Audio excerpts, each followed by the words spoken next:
Okay, so before we get into the thick of it, you have to forget everything you think you know about the lands between. I mean everything. Forget the Golden Order. Forget the demigods squabbling over their shattered kingdoms and their great runes. Forget the Round Table hold, the Two Fingers, all of it. That world, with its grand history and its epic wars, is long gone. And I don't mean it was just destroyed in some cataclysm, you understand. It was erased, utterly and completely. Imagine a beautiful, intricate fresco painted on a wall, a masterpiece of history and life. Now imagine a slow, creeping damp that seeps into the plaster, not just cracking the paint, but dissolving the pigment itself, turning it back into meaningless dust until the wall is stark and blank. That's what happened to our world. It's a story that the author is furiously scribbling out, page by page, word by word, until there's nothing left but an empty sheet. What's left is, well, we call it Limeld. That's not its real name, of course. It doesn't have a real name. It's not a place you can draw on a map. It's more like a state of being, the last, fading dream of a dying world. Imagine taking a map of the entire continent, Limgrave, Liurnia, Sealed, all of it, and tearing it into 1,000 tiny, mismatched pieces. Then, imagine trying to glue those pieces back together in the dark while the wind is blowing and the glue itself is failing. That's Limeld. It's a landscape of pure contradiction, a waking nightmare. One moment, you could be standing on a jagged cliff overlooking the churning gray sea of Limgrave, the salt spray cold and real on your face. But if you blink, or turn your head too quickly, the cliff might be gone. Suddenly, you're ankle deep in the scarlet rot swamp of Caelid, the air thick and poisonous, the very ground beneath your feet pulsing with a feverish alien life. You can still feel the sea spray on your skin, but now it burns, tainted by the rot. There are no stable borders here. There are no reliable paths. A somber forest from the Weeping Peninsula, shrouded in a perpetual, drizzling rain, might bleed directly into the crystalline, starlit structures of Liurnia. You can see the trees themselves caught in this transition, half gnarled wood and half jagged glowing glintstone.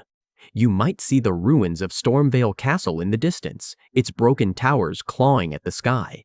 But the path that should lead you there winds instead through the snow-choked silent streets of a forgotten quarter of Leyndell, the royal capital. And then, an hour later, the capital is gone, and Stormvale is just a fleeting image on a horizon that now belongs to the smoldering peaks of the mountaintops of the giants. The geography is a lie, a patchwork of echoes stitched together with fraying thread, and it's getting worse every day. The changes are becoming faster, more jarring. It's a fever dream of a world, constantly shifting, constantly folding in on itself, and it has a terrible grinding sound, like reality's bones are breaking. And the sky. Man, the sky is the worst part. It's the source of a deep, unending despair that seeps into everyone. It's empty. Utterly, terrifyingly empty. There's no Erdtree. Not a stump, not a ruin, not even a ghost of its light against the clouds. It's just gone. Wiped from existence so completely that most people born into this mess can barely even conceive of it.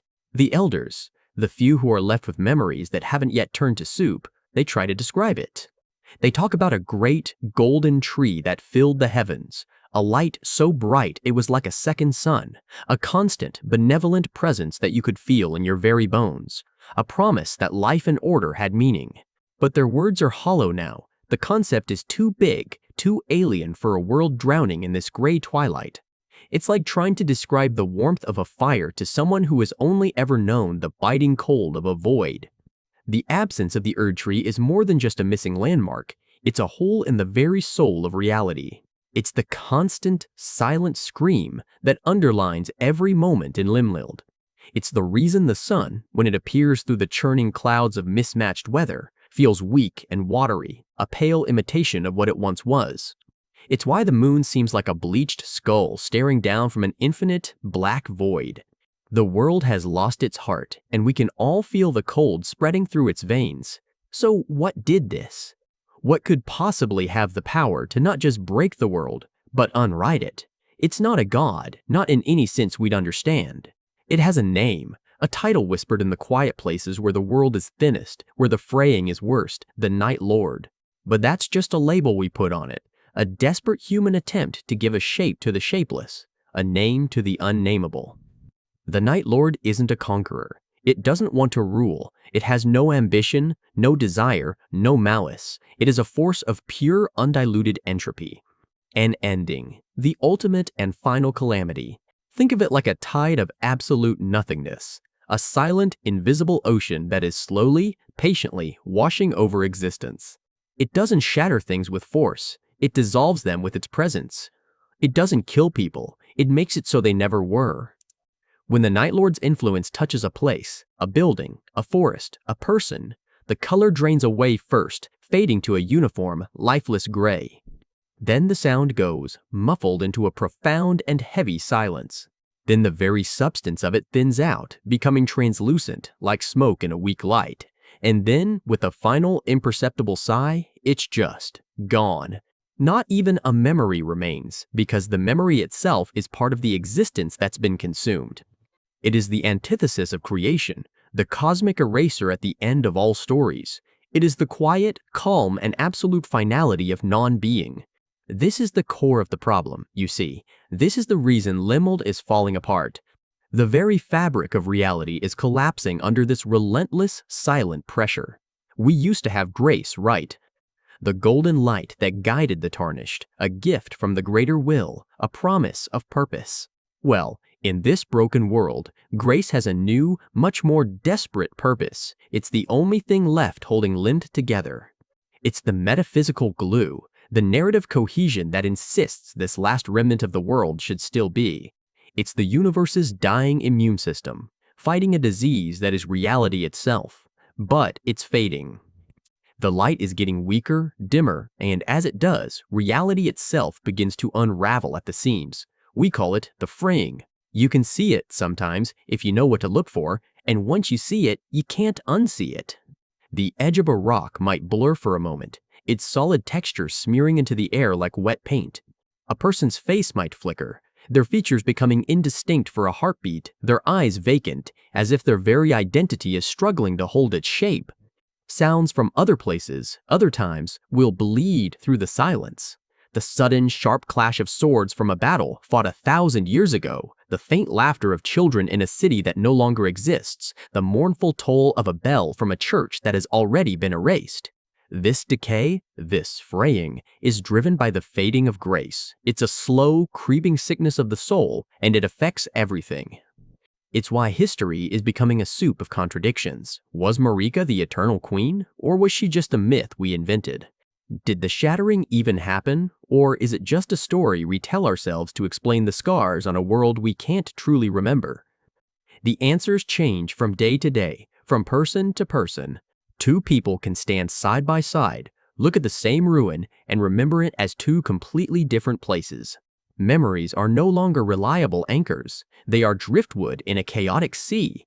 You might wake up one morning and not recognize the face of your closest companion, not because they've changed, but because your memory of them has frayed. You might forget your own name entirely.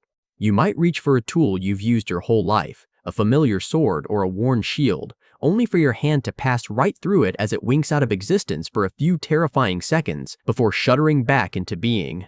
This is the true horror of the Night Lord's advance. It doesn't come with an army of monsters or a declaration of war.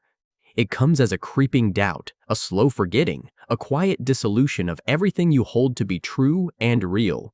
There was an old scholar, one of the last keepers of lore, who tried to document what was happening.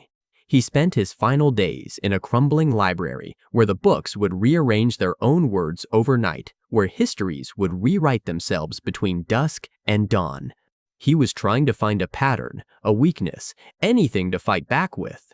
Before he, too, faded into a half-remembered rumor, his ink turning to dust on the page, he wrote a single chilling summary of our predicament. He wrote, "History, the lands, time, and even the Erdtree itself will be washed away." And that's exactly what's happening. It's a flood of non-existence, and we're all just clinging to the last piece of driftwood, watching as it slowly dissolves beneath our fingers. The stakes here aren't about victory or defeat, about who gets to sit on a throne or become a lord. That's a luxury for a world that knows it will still be there tomorrow. For us, the only thing that matters is survival. Not just of our lives, but of existence itself.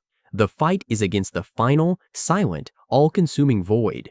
It's a desperate, hopeless battle to ensure that there's a story left to tell at all before the Night Lord turns the final page and closes the book forever on everything that ever was. So, when you hear about a force holding back the end of everything, you probably picture an army of angels or knights in gleaming, perfect armor. Right, you imagine heroes born and bred for the job, chosen by destiny, all that classic stuff. Well, you can throw that picture right out the window. The ones standing on the edge of the abyss, the ones actually doing the fighting, they're not like that at all. They're a ragtag collection of ghosts and lost causes. They call themselves the Nightfarers, and honestly, it's less of a heroic title and more of a grim job description. Imagine the universe's most exclusive, most depressing club. The only way to get in is to be the sole survivor of your entire world. That's them. They're not a team assembled by some wise old mentor. They're driftwood, all washed up on the same desolate shore. There's no common culture. No shared history, no unifying banner except for the one thing they all have in common. They're the last ones left. They come from everywhere and, more importantly, from every when. Picture a grizzled knight from a kingdom of high fantasy, his armor scarred by dragonfire, sitting across a table from a slick data thief from a cyberpunk future that blinked out of existence. He's trying to explain the concept of honor to her, and she's trying to explain what Wi-Fi was. It's a mess, but it's their mess. You've got people like Kalen, for instance. He was the shield of Eredor, a kingdom of soaring silver spires and chivalric codes. He watched those spires crumble to dust, heard the last song of his people fade into silence. He still carries his oath like a shroud, a promise to a queen and a kingdom that are now less than a memory. He's their reluctant anchor, the one who talks of duty and sacrifice because it's all he has left. Then there's Vex, who comes from a neon-drenched metropolis in a future that was supposed to be. Her world didn't crumble. It was overwritten, erased by a temporal paradox. One minute she was hacking into a corporate mainframe, the next she was nowhere, holding on to a data ghost of a life that never technically happened. Her cynicism is as sharp as the monofilament wire she keeps coiled on her wrist, but beneath it, there's a desperate need to make something, anything, permanent. And it gets weirder. There's a silent woman named Ilara, who was a whisperer of the green, a druid from a world where the planet itself was a single, sentient being. She can still feel the echo of its death, a constant phantom pain in her soul. She communes with potted plants because they're the closest thing she has to the god she lost. And then there's the old man they just call the archivist. He was the head librarian of a place that contained all knowledge, the accumulated history of 1,000 realities. When the fading came for his world, it didn't just destroy the library, it unwrote the books. He's a walking repository of forgotten lore, but the memories are fractured, like a shattered mirror. He'll start reciting the epic of a sun god from a galaxy long since gone dark, only to trail off, the end of the story having been devoured by the nothingness. They are the living monuments to dead worlds. So where does a group like this even exist? They can't just rent a loft in some surviving city. They have a home of a sort. It's called the Round Hold. It's not a castle on a hill or a fortress in a valley.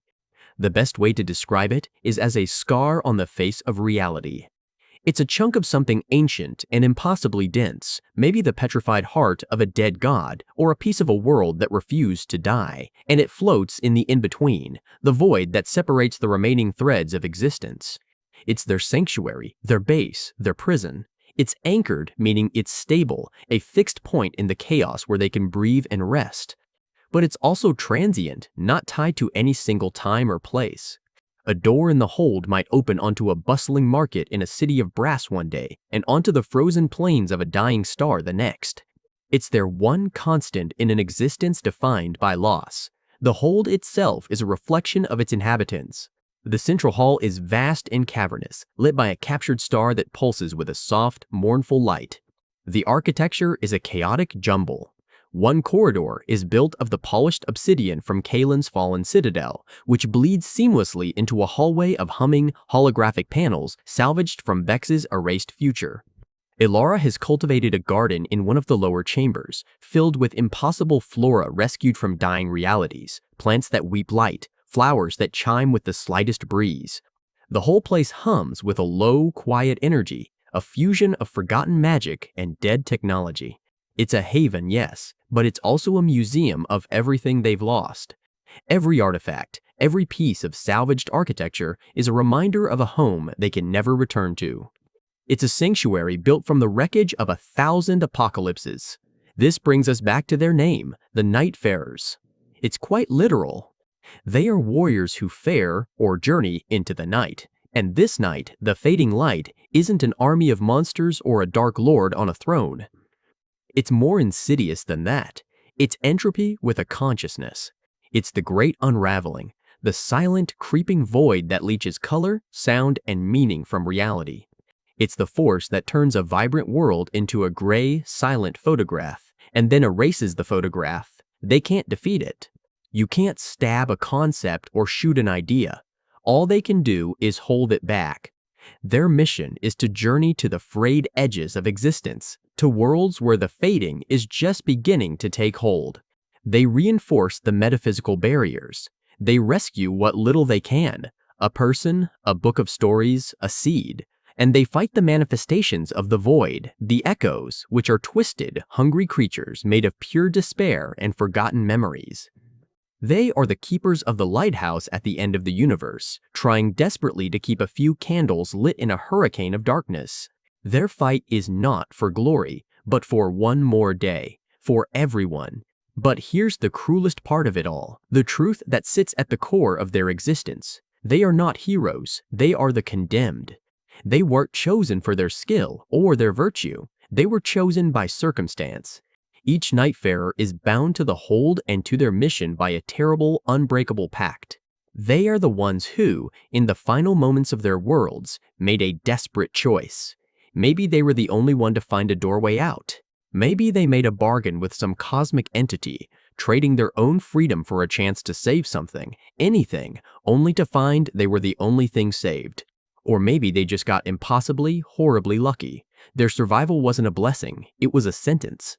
Their condemnation is this: to live forever with the knowledge that their entire universe is gone, and they are the reason they survived. They carry the weight of every life, every story, every blade of grass from their home worlds. They can't die, they can't move on. They are forced to stand witness, to remember, and to fight. They fight for a multiverse of strangers, for people they will never know, in worlds they will never call home, all while carrying the ghosts of everyone they ever loved on their shoulders. They are the condemned, sentenced to an eternity of hope. They fight to give others the peace they themselves will never find. And every single day, they get up and they do it again, because they are the Nightfarers, and the night is always coming. All right. So you have to understand how the Roundhold actually works. It's not a kingdom. There's no lord sitting on a throne barking orders. It's not a military encampment with some grizzled old knight running drills. It's quieter than that. More like a monastery maybe. A sanctuary for lost souls, all huddled around a single flickering flame of hope. And at the very center of that flame, the person everyone looks to is the priestess. Her name is Ilara, though you'd rarely hear anyone use it. To most, she's just the priestesses. She's not what you'd expect. She isn't old and withered, nor is she some grand, imposing figure draped in gold. She's young, probably no older than most of the tarnished who've washed up at the hold's gates, with eyes that seem to hold a weariness far beyond her years. She moves with a quiet grace, a sort of deliberate calm that feels fragile, like a porcelain doll that knows it could shatter at any moment. She doesn't command, she doesn't demand. Her authority, the entire leadership structure of the hold, is built on something else entirely. It's built on faith, not in her, but in what speaks through her. You see, Ilara is a vessel, a mouthpiece. She's the sole point of contact for the entity they all worship, the being they've pinned all their hopes of redemption on, the formless master. Think of her as a radio, and this master is a distant, staticky broadcast from a station no one else can find. The entire social order of the hold revolves around this connection. When provisions are low, they don't form a council, they wait for the priestess to receive guidance. When new tarnished arrive, broken and lost, she's the one who offers them a place, guided by the master's will. She is the heart of the round hold, but the heartbeat isn't her own. It's an echo from something else, something vast and unseen. This connection isn't some casual chat. When the master speaks, it's an event. It takes a physical toll on her. Her eyes glaze over, her body goes rigid, and a voice, layered and strange, issues from her lips. It's her voice, but it's not. It's like hearing a melody played through a broken instrument. The notes are there, but they're warped, filled with a static that seems to hum with cosmic power. Sometimes it's just a single word, a cryptic fragment that the others spend weeks trying to decipher. For a long time, that's all they'd gotten. Whispers, vague feelings, a sense of presence but no clear message. It was enough to keep the faith alive, but just barely. Then, everything changed. It happened during the evening meal. The great hall was quiet, filled with the clinking of cutlery and the low murmur of tired conversation.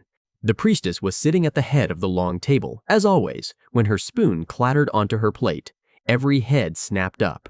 Her hands were gripping the edge of the table, knuckles white. Her eyes were wide, unfocused, staring at something none of the rest of them could see. A collective breath was held. This was it. The static was clearing. A real message was coming through. When she spoke, the voice was clearer than it had ever been before, but that only made it more terrifying. It echoed in the silent hall, each word landing like a hammer blow. Seekers of redemption, on the third night, this land will fall. And then, just as suddenly as it began, it was over. She slumped forward, caught by the two tarnished sitting beside her, completely drained. But the words remained, hanging in the air like a death sentence. The silence that followed was heavier than any sound. Let's just break that down for a second. Seekers of redemption. That's a direct address. This wasn't some vague cosmic pronouncement. This was for them. The master saw them, knew what they were all desperately clawing for. A purpose, a reason for their endless cycle of death and rebirth. A way to reclaim the grace they'd lost. It was an acknowledgement that made the message feel intensely personal. It said, I see you, and you are doomed. Then, on the third night, a deadline, a ticking clock. It transformed the vague dread of their existence into a sharp, immediate terror. Why 3 nights? Was it a literal countdown? 72 hours until oblivion? Or was it symbolic? In stories, things always happen in threes. 3 trials, 3 chances, 3 days. It gave the prophecy a mythic, inescapable quality. They had a time frame for their own destruction. And the payload? This land will fall. So much terror packed into 4 little words. What land? The lands between as a whole. Or just the region around the hold. And what in the name of the Erdtree does falls even mean? A Sealed-style rot. An army of horrors sweeping over them, or something worse. A spiritual collapse. A fall from grace so absolute that even their strange undeath would be extinguished. The vagueness was the worst part. It let everyone's darkest fears rush in to fill the void. In the hours and days that followed, the hold was a hotbed of frantic speculation. The faith that had united them was now splintering them into factions, each with their own theory about the voice that had just condemned them. The biggest question, the one that trumped all others, was simple. Who, or what, is the formless master? The optimists, the ones clinging to the golden tatters of the old faith, argued it had to be the greater will. Sure, the name formless masters didn't quite fit the rigid, order-obsessed deity they knew, but maybe this was a different aspect of it. Maybe the greater will had abandoned them only to test them. Perhaps this land will fall didn't mean destruction, but transformation. The fall of the old, broken world, shattered by Marika, to make way for a new Elden Lord and a new order. The prophecy wasn't a threat, they argued, but a promise. A painful, terrifying promise, but a promise nonetheless.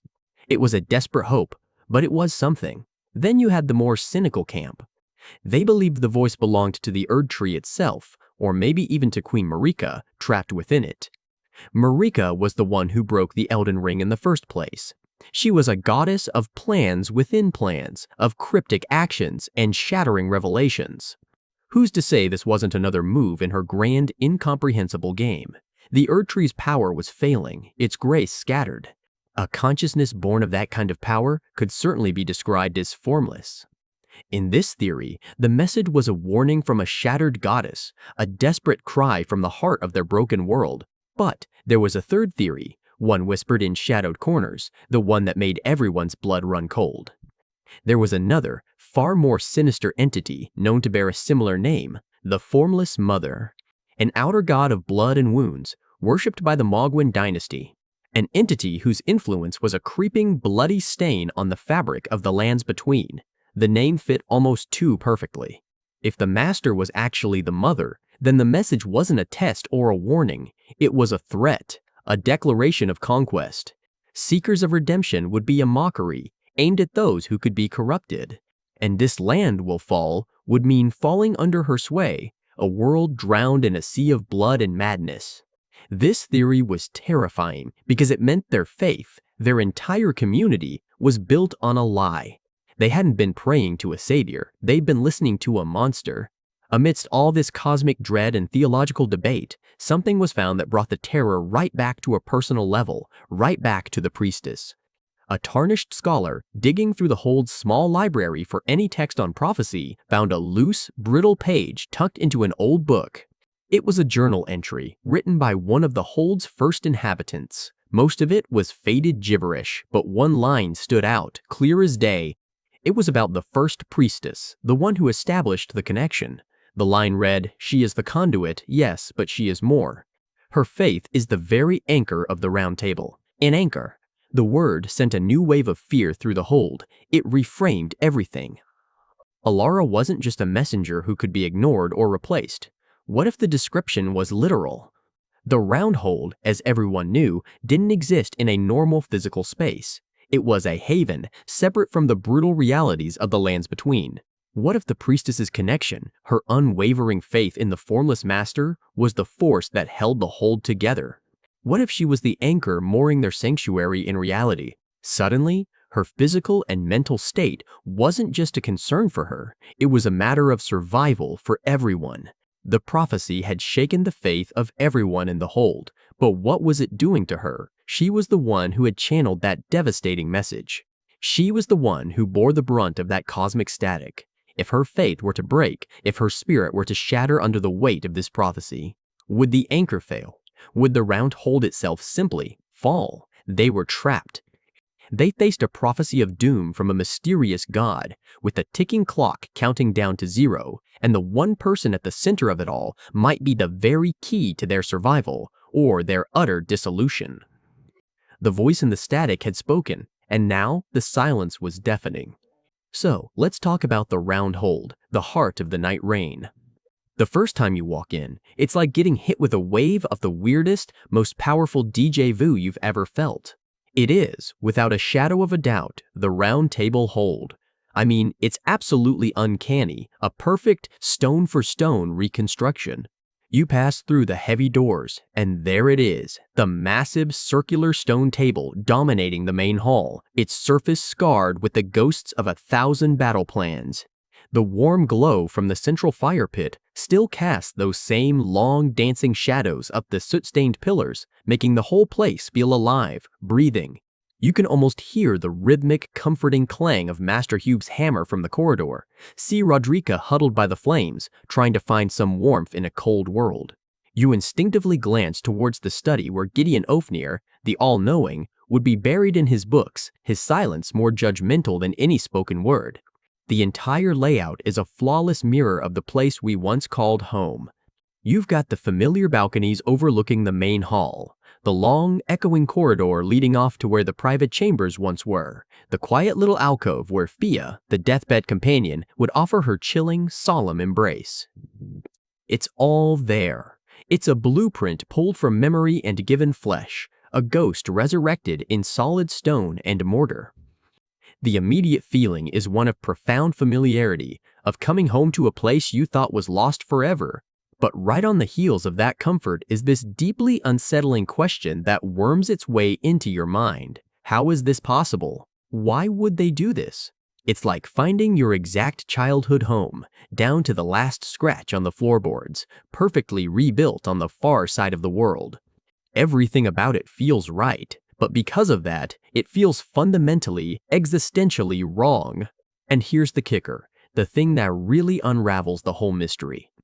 The round table hold we knew, the one that served as our sanctuary during that long, arduous journey to the Erdtree, was never the real one to begin with. You remember finding it, don't you, deep in the ash-choked streets of Dell, the royal capital. After navigating the grand avenues and golden chapels, you stumble upon it, tucked away in a quiet corner of the city like a forgotten, shameful secret. There it stood, the fortified manor, the original, the physical, tangible building that our magical haven was based on. It was deathly silent, its halls filled with the dust of ages and the faint smell of old blood and decay. The ghosts that haunted it weren't our comrades, but the spirits of Alberich's invading sorcerers, their silent screams forever etched into the atmosphere. That hold, our hold, was a grace-given illusion, a pocket dimension, a magical sanctuary likely manifested by Queen Marika herself, a safe harbor for her exiled tarnished children to gather their strength. It was a perfect, ethereal copy of this real, physical place in the capital, and that discovery, finding the genuine article, changes everything. It reframes the entire concept of the hold. It's not just some abstract haven created out of thin air, it has a history, a physical anchor in the world. It tells a story that began centuries, maybe millennia, before we ever washed ashore in Limgrave, a story written in blood and iron. And what a story that building tells. When you're standing there in Dell, the contrast between the manor and the rest of the city is just staggering. The capital is the pinnacle of the Golden Order's aesthetic. It's all high-minded, almost offensively opulent architecture. You've got these soaring spires that seem to scrape the sky, intricate gold filigree crawling over every surface like metallic vines, elegant statues of gods and champions, and vast sweeping arches. The entire city is designed to make you feel small, insignificant, and utterly awestruck before the divine glory of the Erdtree and its ruling family. It is art as an instrument of power, propaganda carved into every last cobblestone. But the fortified manor, it spits in the face of all that. It is a brute. It is a clenched fist of gray stone in the middle of a city of open, gilded palms. The walls are brutally thick, constructed from imposing, rough-hewn blocks of granite fitted together with military precision but absolutely zero flair. There's no elegance here. The windows are little more than narrow slits in the stone, designed not for sunlight, but for firing crossbow bolts upon a besieging enemy. You won't find any delicate carvings of saints or Erdtree leaves. The only decoration is the grim geometry of defense. It is pure, unadulterated function. You can feel the cold, pragmatic mind of a general behind its design. It's a fortress, a barracks, a command post that was dropped into the heart of a palace. Every angle feels defensible. Every hallway seems specifically designed to become a deadly choke point for invaders. This place wasn't built to inspire worship or admiration. It was built to project strength and to withstand a siege. It's a stark, anachronistic relic from a more violent time. A time when the Golden Order's dominion had to be carved out of the world with the sword and the shield, not just maintained with sermons and miracles. That's because it was the nerve center of that conquest. This wasn't some leisurely lounge for demigods to sip wine in. This was Godfrey's domain, the first Elden Lord. The first Elden Lord. Before he became Horalu, the chieftain of the Badlands, he was the supreme commander of a vast, world-conquering army, and this was his headquarters. This was the hallowed gathering place for his legendary warriors, for his fearsome crucible knights with their aspects of primordial life, for his entire war council.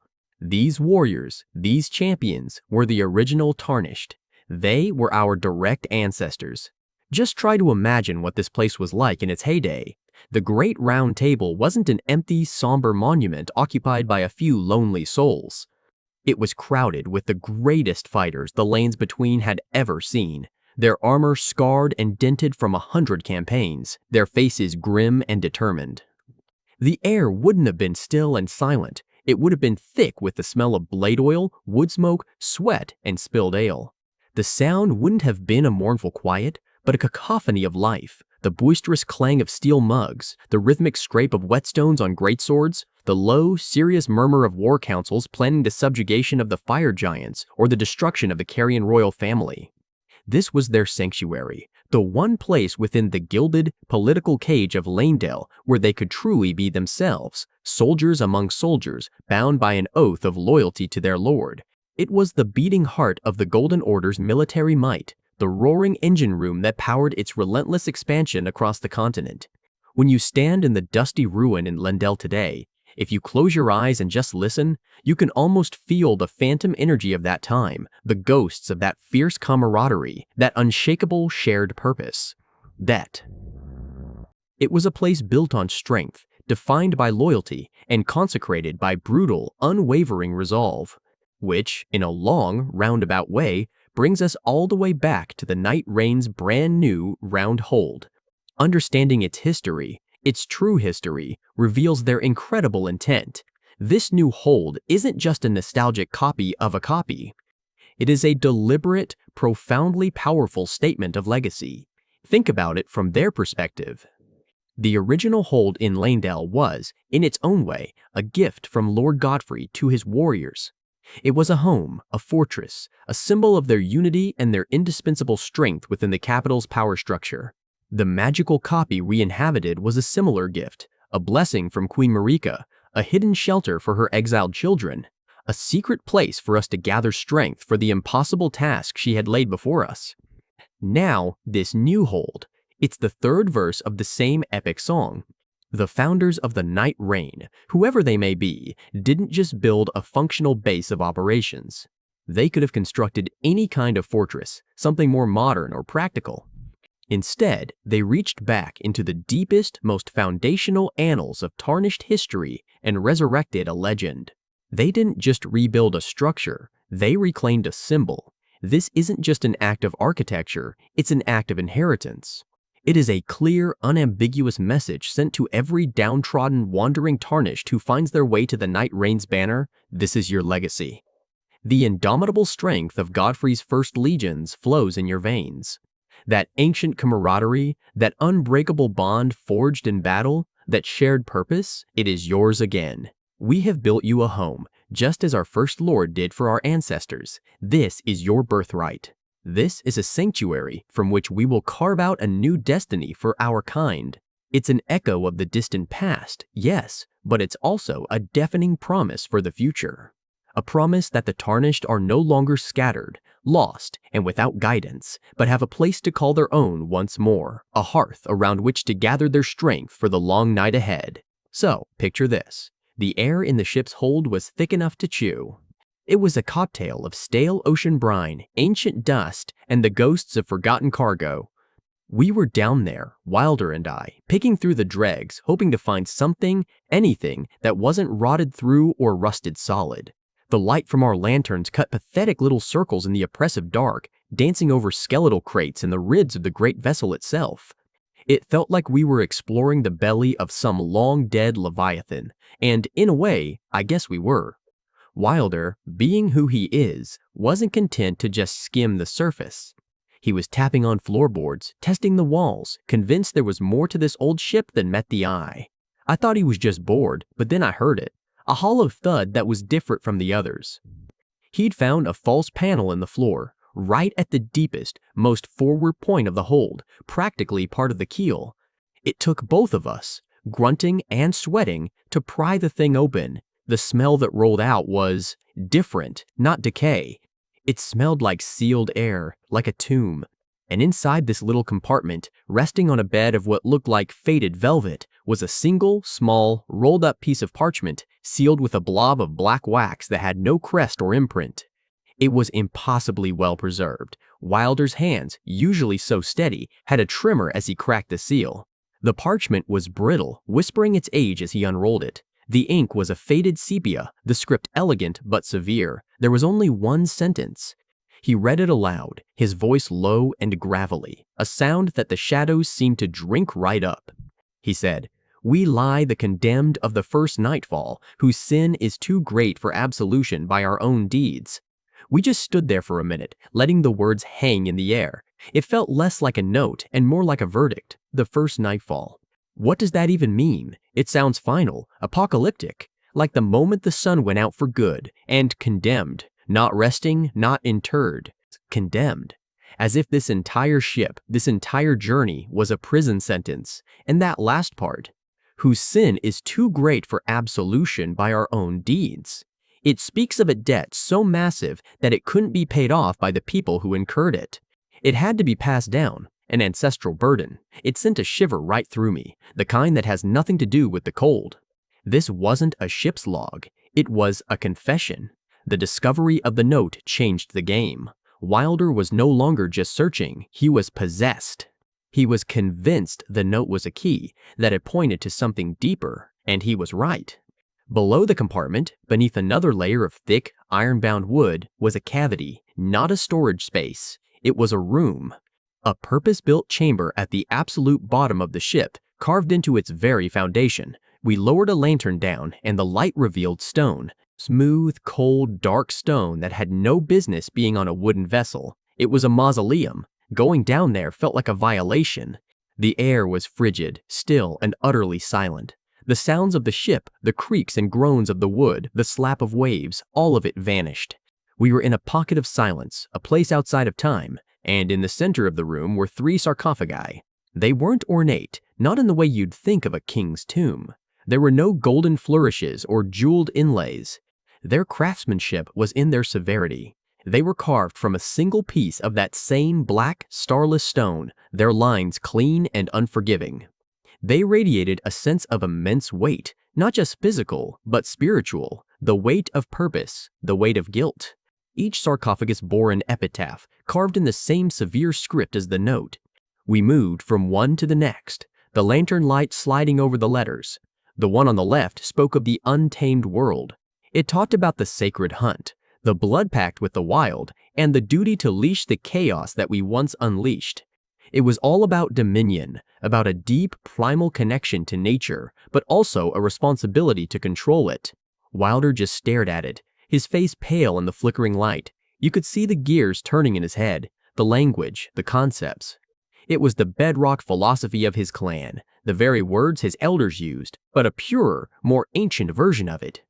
It was like finding the original manuscript of a story you've only ever heard told around a campfire. The sarcophagus on the right was different. Its epitaph spoke of sight and shadow. It mentioned unraveling the threads of what is and what could be, and the burden of mending the veil we tore asunder. It was all about knowledge, foresight, and a terrible mistake that broke the barrier between worlds, or perhaps just between what should and shouldn't be known. The Recluse, who we'd called down once we realized what we'd found, traced the letters with one long, slender finger. Her breath hitched. The core tenets of her coven, the secrecy, the obsession with fate and consequence, the constant vigilance against forbidden knowledge, it was all right there. Their entire existence was a reaction to this single, ancient warning. But it was the central sarcophagus that held the key. It was slightly larger than the other two, positioned as the focal point. Its presence was heavier, the silence around it deeper. Its epitaph was shorter, more direct, and 1,000 times more chilling. It bound the other two together, gave them their context, their awful shared purpose. We all leaned in to read it. To atone for the first sin, we elect to become the foundation. Foundation, that word hit me like a physical blow. Not to lead, not to guide, not to rule, to become the literal foundation. These people, whoever they were, didn't just build this ship. They are the ship, or at least its beginning. They entombed themselves here at the very bottom as a foundational act, an act of profound, eternal atonement. They were carrying the weight of everything that came after, literally and figuratively. This whole journey, our whole society, was built on top of their sin and their self-imposed penance. It reframed everything. We weren't just travelers. We were part of a long, slow, moving ritual of absolution. This is when the Recluse started connecting the dots, her voice a hushed whisper in the tomb-like silence. She spoke of legends, myths, her coven dismissed as cautionary tales. She spoke of a tribe from before recorded history, a people so powerful they were spoken of as gods. They were called the Cutting Gifted. The stories say their gift wasn't like ours. They didn't just manipulate fire or wind or minds. They could cut the fabric of reality itself. They could sever connections, carve out new possibilities, excise things from existence. It was the ultimate power, and, of course, they grew arrogant. They committed an act of unbelievable hubris. The legends are vague on the details, calling it the severing or the great mistake. They cut something they shouldn't have, something fundamental. Maybe they severed the past from the future, or the world from its gods, or life from its echo in death. Whatever it was, the consequence was catastrophic. It brought about a cataclysm, the first Nightfall. Not a literal sunset, but a spiritual and existential darkness that fell over the world. A wound that could never be healed. Her theory was terrifyingly simple. The three figures in the sarcophagi were the leaders, or maybe the survivors, of the Cutting Gifted tribe. They were the ones responsible for the first sin. And all of this, was their attempt to fix it. They couldn't undo what they had done. Their sin was too great for absolution by their own deeds. So they did the only thing they could. They sacrificed their future to create a new one for their descendants. They founded 3 new, separate cultures, each dedicated to guarding against the specific aspect of the chaos they had unleashed. One group, charged with controlling the raw, physical chaos, became Wilder's clan, the Masters of the Wild. Another, charged with mending the spiritual and metaphysical damage, became the Recluse's Coven, the Weavers of Fate. And the central figure, the leader perhaps, took on the greatest burden, becoming the bedrock, the anchor for it all. They all shared a common ancestry, a common guilt. The clans, the covens, all the disparate people on this ship, we were all children of the damned, living out a sentence we never knew had been passed. We were the inheritors of an ancient debt, and our entire existence was the slow, agonizing, multi-generational interest payment. Alright, so you're not going to believe what I found next. It's one of those things that just clicks everything into place. You know how we've been piecing together this story of the Mausoleum Knights, this ancient, forgotten tribe. We've got their armor, we've seen their weird headless state, we've read that cryptic line about atoning for a first sin. It's all been whispers and shadows.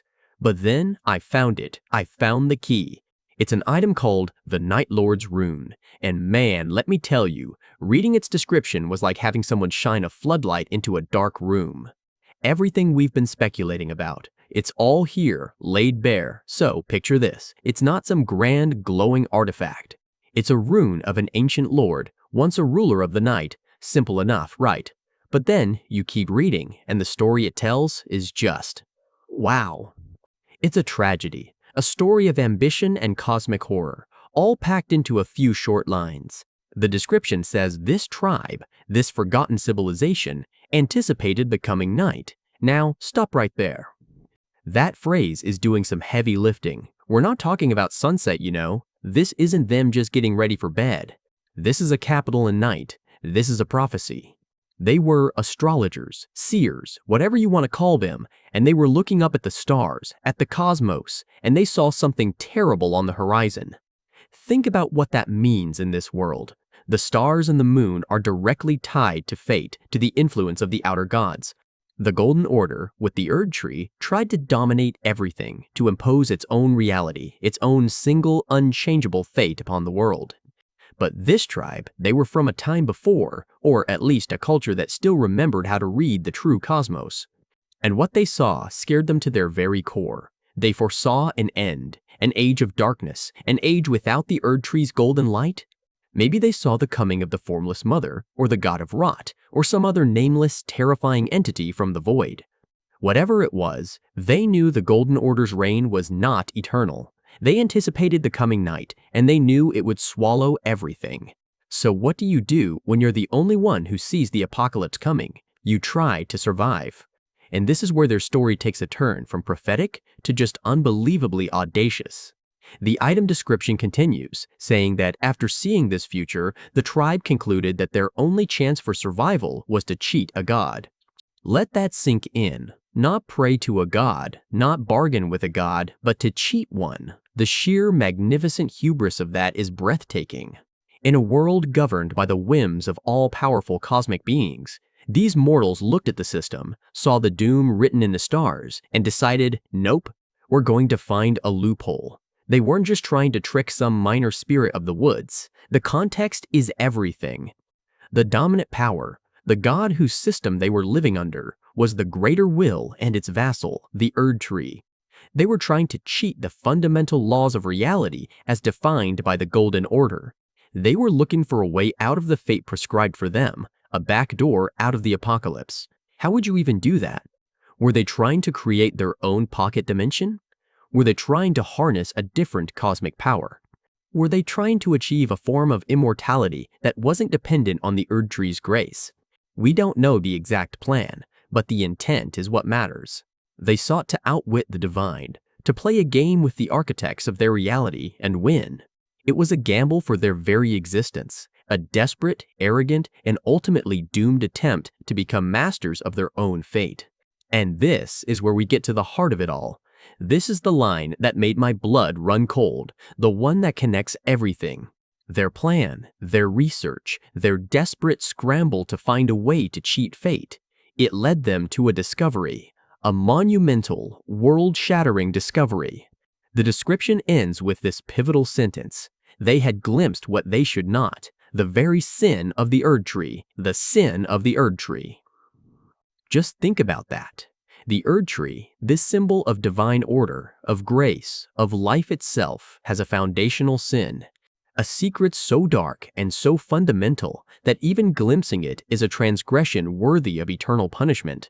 So, what is it? What is this original sin at the heart of the Golden Order? Well, what's the most fundamental thing Marika did when she established her order? She took the Rune of Death. She gave it to Malekith to lock away, and in doing so, she removed the concept of destined death from the world. That's the sin. The blessing of the Erdtree, the eternal life it grants, is a perversion of the natural order. Life isn't supposed to be an endless, unchanging cycle. Things are supposed to die, properly. It's the natural law of any world. By removing death, Marika and the Greater Will committed a profound violation against reality itself. They broke the world on a fundamental level to ensure their eternal reign. Life became a stagnant pond instead of a flowing river. And this tribe, in their search for a way to cheat the system, stumbled upon the schematics. They pulled back the curtain and saw the lie holding the entire universe together. They saw that the Golden Order wasn't a blessing, but a cage built on a stolen and sequestered concept. They glimpsed the sin of removing death from the world. This forbidden knowledge is the key. Now, think back to that mausoleum epitaph. Remember, the soulless demigods sleep. Omen of the coming age of the Erdtree, the first of the demigods, who are the Erdtree's kin. The founders of the dynasty are here laid to rest, atone for the first sin. The first sin, it's not their sin, is it? Not originally. The first sin belongs to the founders of the dynasty, to Marika, to the Erdtree itself. The sin was removing death. The tribe's transgression wasn't in committing the act, but in knowing it. Their sin was one of knowledge. They saw the truth, and for that, they could never be forgiven. The Golden Order is built on this magnificent, terrible lie, and this tribe were the ones who discovered it. They became a threat not because of what they might do, but because of what they knew. You can't have people running around who know that your entire religion and system of power is based on a cosmic crime. So, what do you do with them? You can't just kill them. Death is broken, remember? And their knowledge is too dangerous to let fester, so you punish them, you curse them. And the punishment is a masterpiece of cruel, poetic irony. The item description doesn't explicitly state the punishment, but when you put it all together with who they became, the Mausoleum Knights, it's crystal clear. This tribe foresaw a coming night, a cosmic calamity that would threaten the Erdtree. They tried to escape this fate. As their punishment for this attempt, and for the forbidden knowledge they gained, the Golden Order bound them into eternal service. They were forced to become the very thing they were trying to avoid being, soldiers in the Erdtree's war. And who were they tasked to fight? The stars. The forces of that very night they foresaw, Their punishment was to lead the vanguard against the exact apocalypse they had tried to prevent.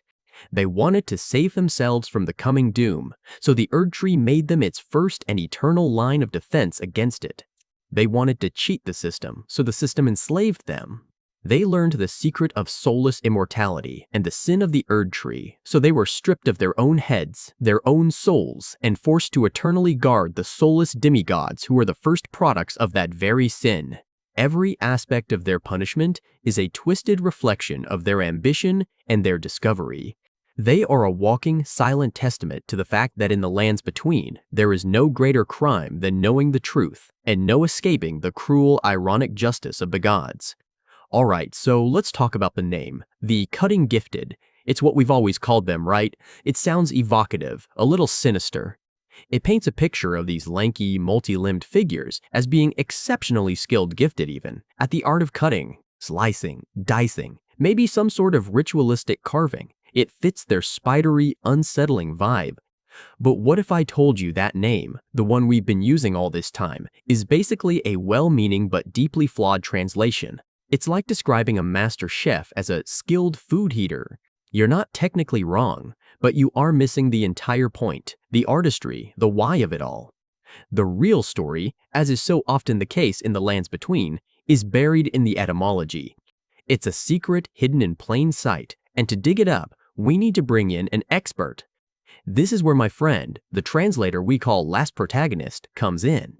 They have this incredible knack for looking at the original Japanese text and seeing the poetry that gets lost in localization.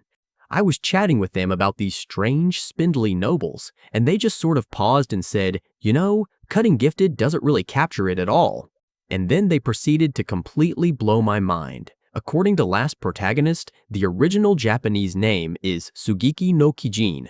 Let's break that down, piece by piece, because every syllable matters. The first part, Sujiki's number way, is the key to everything. It's a very specific horticultural term. It doesn't just mean cutting, it means grafting.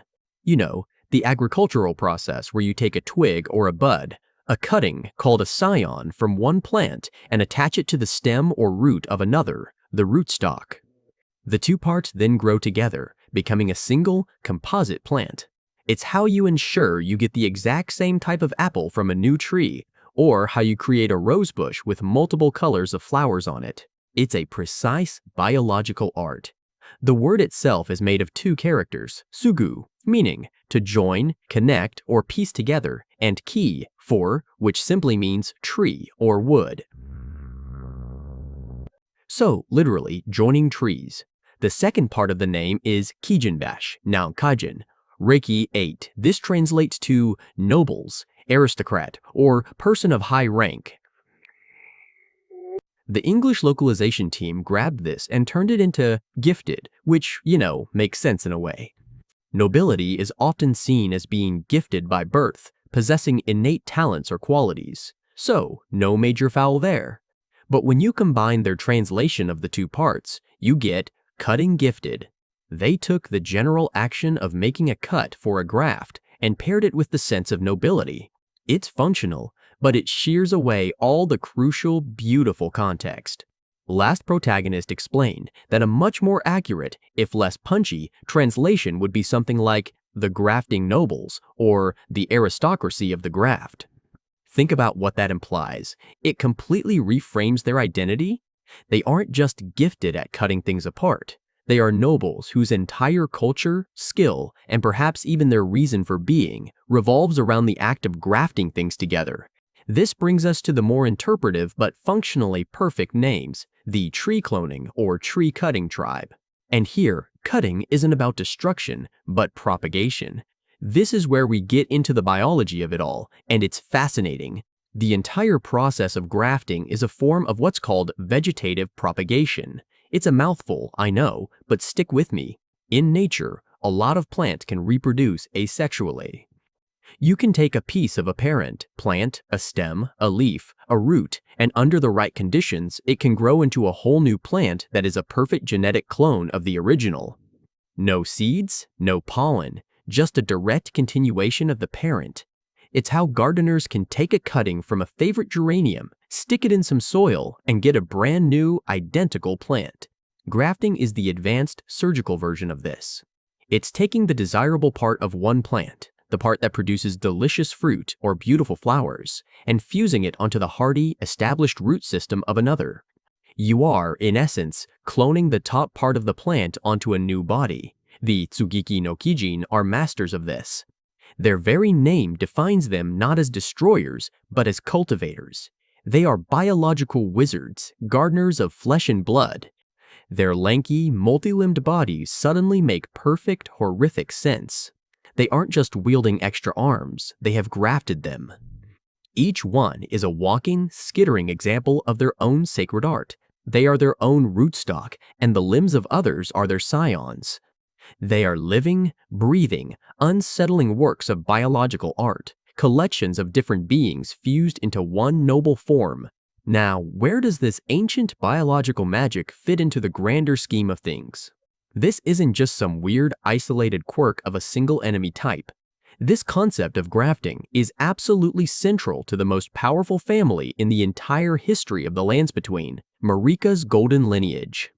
Just look at the terminology. The royal family tree isn't just called a dynasty or a house, it's a lineage. It's a word rooted in biology, in the passing down of traits. And who was the most infamous, pathetic, and thematically important early game boss? Godric the Grafted. His name isn't an accident. He is the living embodiment of this principle, taken to its most desperate and grotesque extreme. He hacks the limbs off of soldiers, trolls, and even a dragon, and crudely attaches them to his own body in a desperate bid to reclaim some sliver of the power his ancestors had. He is performing a debased cargo cult version of the very art that Tsugiki no Kijin perfected. He is trying to graft strength onto his weak rootstock. The game literally calls him the Grafted. The connection couldn't be more explicit. This suggests that the practice of the so-called cutting gifted is the original, perhaps even sacred, form of a power that the demigods have been trying to replicate and politicize for ages. The golden lineage itself can be viewed as one colossal, divine act of grafting. Queen Marika the Eternal is the ultimate rootstock, divine, powerful, and seemingly immortal. Her children, the demigods, are the scions. Each one was meant to be a branch of her divine power, meant to grow and produce the fruit of a new and stable age. But the graft didn't take perfectly. The union was flawed. The scions grew warped, fighting each other for nutrients from the main stock, trying to graft their own power onto the lineage or graft the power of others onto themselves, just like Godric. The shattering wasn't just a political war, it was a horticultural disaster. The great tree of the golden lineage was splintering, its branches withering and fighting over a diminishing source of divine sap. So when we look back at the Tsugiki no Kijin, we're not just looking at some creepy, multi-armed enemy. We are looking at the keepers of a foundational philosophy of the world. Their name isn't just a label, it's their thesis statement. They are the tree cutters, not in the sense of a lumberjack, but in the sense of a master gardener taking a cutting to clone a perfect specimen. They are the original cloners in a world obsessed with bloodlines and legacy. Their very existence hints at the idea that power, divinity, and life itself in the Lands Between aren't just inherited, but can be cut, cultivated, and grafted. They prove that a lineage isn't just something you're born into, it's something you can build, piece by horrifying piece. The name tells the whole story. They are the nobles who practice the sacred art of joining trees, of grafting life onto life, a practice that echoes from their spidery forms all the way up to the broken branches of the Erdtree itself. Alright, so you know how we've been piecing together the story of this place, following the breadcrumbs left behind by these grafting. Cloning-obsessed madmen. Well, this is where it stops being theoretical and gets tangible. And trust me, it's 1,000 times more messed up than we thought. It all comes down to one little item, something you could easily miss, called the cord end. It's not a weapon, it's not armor, it's just this weird, gnarled little thing. It looks like a piece of petrified umbilical cord or a dried up root, something ancient and vaguely organic. You find it in a pretty obscure spot, and for the longest time, nobody really knew what it was for. It just sits in your inventory. This bizarre question mark, but it's a key. It's the key to the darkest secret this tribe ever kept. A secret they literally walled up and tried to forget. Like everything else, the story starts with the item description. And this one is a punch to the gut. It's short, but every single word is loaded. It reads, and I'm quoting this exactly, "The cutting gifted tribe vowed to sacrifice their flesh while concealing the truth." But the girls were too young to oblige. Let's just sit with that for a second. Let's break it down, because this little sentence is the Rosetta Stone for all the horror we're about to uncover. First part, the cutting gifted tribe. We've talked about this. We know who they are. They're the ones who mastered the art of grafting, taking a piece of one living thing and making it grow on another. We've seen the results of their work, the twisted amalgamations, the successful clones. They saw this ability as a gift, a divine talent that set them apart. But it's the next part that reframes everything. Vowed to sacrifice their flesh. So, their gift wasn't just some arcane science. It wasn't clean. It wasn't sterile. It was a ritual. It was a religion built around a cost, and that cost was their own bodies. A vow is a sacred, unbreakable promise. This wasn't something they did lightly. It was central to their entire belief system. To use their gift, they had to give a part of themselves. We've been wondering what powered their creations, what made these impossible grafts take hold. And here's the answer: blood, flesh, life force. It's a classic, horrifying trope for a reason. Their miracle of creation was fueled by self-mutilation and sacrifice. It casts a shadow over every single one of their achievements, turning them from scientific wonders into monuments of pain, while concealing the truth. And here's the conspiracy. They knew what they were doing was abhorrent. They knew it was monstrous, so they hid it. On the outside, they were the gifted ones, the miracle workers, the masters of life. But behind closed doors, in their hidden sanctums, they were performing these gruesome rituals. What was the truth exactly? Was it just the sacrifice itself? Or was it the scale of the sacrifice? Was it who or what they were sacrificing? The description implies it's something more than just a bit of bloodletting. It's a truth so terrible they had to build walls to contain it. And that brings us to the final, soul-crushing line. But the girls were too young to oblige. This is the part that makes your blood run cold. It stops being about a tribe of zealots sacrificing themselves and becomes about them trying to sacrifice their children. The vow to sacrifice their flesh wasn't just about their own bodies anymore. It extended to their offspring, their legacy. They were feeding their children to their ambition, to their gift. And why girls, specifically? In so many dark mythologies, the maiden, the virgin, represents purity, fertility, the ultimate vessel of life.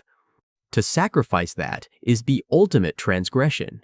It's the twisting of creation to fuel a perverse, unnatural form of it. Think about it. They're creating life through grafting, and to do it, they're destroying the very symbol of natural life. The phrase, "too young to oblige," is so chillingly gentle. It's not, they fought backs or they were rescued. It's, they were too young. It suggests a physical limitation. Maybe their bodies were too small, the ritual too taxing, or maybe, just maybe, it hints at a flicker of conscience. Perhaps someone in the tribe finally looked at these little girls and said, "No, this is too far." Whatever the reason, it created a schism. A secret had to be buried, and that's where the cord end comes in. You take this grim little artifact to a very specific wall, a wall that looks like all the others. But when you present the cord end, something happens. There's a grinding sound, the sound of stone and something else. Something more like bone or wood, and the wall slides away, revealing a hidden cave, a chamber that has been sealed for generations. The air that hits you is stale, ancient, and filled with a profound sadness. This isn't a treasure room. It's a tomb. It's a memorial to a crime. The first thing you see are items on the ground. 3 sacrificial twigs. We know what these do. They're these brittle, gnarled branches that, when you carry one, will break in your place if you die, saving you from oblivion. They are the literal embodiment of substitutionary sacrifice. One life taken so another can continue. Finding 3 of them here in this specific place feels deliberate. Were these meant for the three girls? Were they laid here as an apology? A recognition of the sacrifice that was demanded of them, even if it was never completed? It's a haunting little detail. But that's not what your eyes are drawn to. That's not what makes you freeze in the doorway, the back wall of the chamber. It's not stone. It's a solid mass of that pale, white wood we've seen, the stuff that looks like a cross between a tree and a bone. It's a grove, but it's grown into a solid, impenetrable wall, branches and trunks fused together into a seamless, ivory-colored surface. And embedded in it, like an insect trapped in amber, is a person. It's a maiden. Her body is perfectly preserved, fused with the wood itself. White branches, like grasping fingers, wrap around her limbs and torso, growing into and out of her flesh. Her skin is pale and almost translucent, her long hair fanning out and merging with the grain of the wood behind her. Her head is tilted slightly, her eyes are closed, and her expression, it's unreadable. Is it peace? Is it resignation? Or is it an agony so deep it has been frozen for eternity? She isn't just pinned to the wall, she is the wall. She is the heart of this white grove. The wood seems to emanate from her, as if her body was the seed from which this entire structure was grown. This is body horror on a level we haven't seen before. It's the ultimate violation of the self, to be not just killed, but to be used as raw material, to have your very being unmade and remade into something else. And that's when it all clicks into place. The theory becomes undeniable fact. This is the truth they were concealing. The cutting-gifted tribe didn't just use bloodletting to power their grafts. Their greatest creations, these massive, living wooden structures, required the ultimate sacrifice. They required a human life. They had to plant a person like a seed and feed the growing wood with their life force, their blood, their very essence. The maiden in the wall wasn't a victim of the grove. She is its source. She was the sacrifice that allowed it to exist. She is the vow fulfilled. This whole hidden chamber is the proof. The tribe's cloning and grafting methods were inextricably linked to this blood ritual. They weren't just scientists. They were priests of a horrifying faith that demanded life to create a twisted imitation of it. The maiden was a success story. In their eyes, she became a part of their great work. But the three girls, they were the line they couldn't cross. They were meant to be next. Perhaps they were intended to be planted to grow new structures, to expand their living architecture. But someone hesitated. The plan failed. And in their shame and fear, they sealed the chamber, hiding the maiden, the proof of their methods, and leaving the three sacrificial twigs as a quiet, pathetic monument to the children they almost murdered. The cord end isn't just a key, it's a confession. It's the one loose thread they left behind, leading back to the source of their power and the unbelievable cruelty it was built on. Alright, let's get into the big one. The question that's been hanging over the entire game since we first heard it. What exactly was Marika's original sin? For the longest time, we had theories. Was it stealing the rune of death from the glow-eyed queen? Was it the act of shattering the Elden Ring itself? Those were good guesses, but they always felt a little incomplete. They felt like consequences, not the root cause. The shattering was a rebellion, not the foundational crime. But now, with the land of shadow open to us, the pieces are finally clicking into place, and the picture they form is so much darker and more tragic than we imagined. The original sin wasn't just an act of defiance, it was an act of brutal, bloody conquest and historical erasure. The key to unlocking this whole mess, believe it or not, has been hiding in plain sight, tucked away in an item description we couldn't even access until now, Miquella's Great Rune. Remember, we never get his rune in the base game because Mohg steals him away before he can finish his whole Erdtree project. But in the Land of Shadow, we finally see what it says, and it's a bombshell. The description reads, "It is the principle of abundance, a blessing that feels like a curse, and the original sin that Miquella wished to bury." Let that sink in. The original sin that Miquella wished to bury. This tells us two critical things. First, the sin is something ancient, something foundational that needs to be buried and atoned for, not just fixed. Second, Miquella, the wisest of the demigods, knew exactly what it was. His entire quest, creating the Erdtree, shedding his divinity, journeying to the Land of Shadow, it wasn't just about curing his and Millennia's curses. It was about rectifying a crime committed at the very dawn of the Golden Order, a crime committed by his own mother. This brings us to that haunting line from the story trailer, a quote attributed directly to Miquella, "Mother, wouldst thou truly lordship sanction in one so bereft of light?" And then the narrator clarifies what Miquella spoke of: the beginning, the seduction, and the betrayal. That's the framework for this whole tragedy.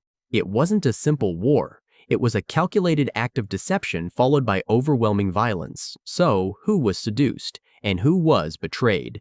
The Land of Shadow gives us the answer: the Hornsent. The ancient horned people who inhabited this land long before the Erdtree cast its golden light.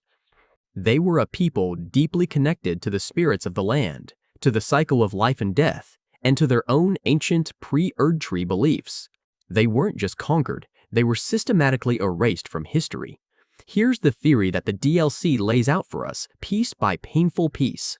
The seduction was Marika's initial arrival. She didn't just show up with an army and start blasting. She, or the greater will through her, made a promise.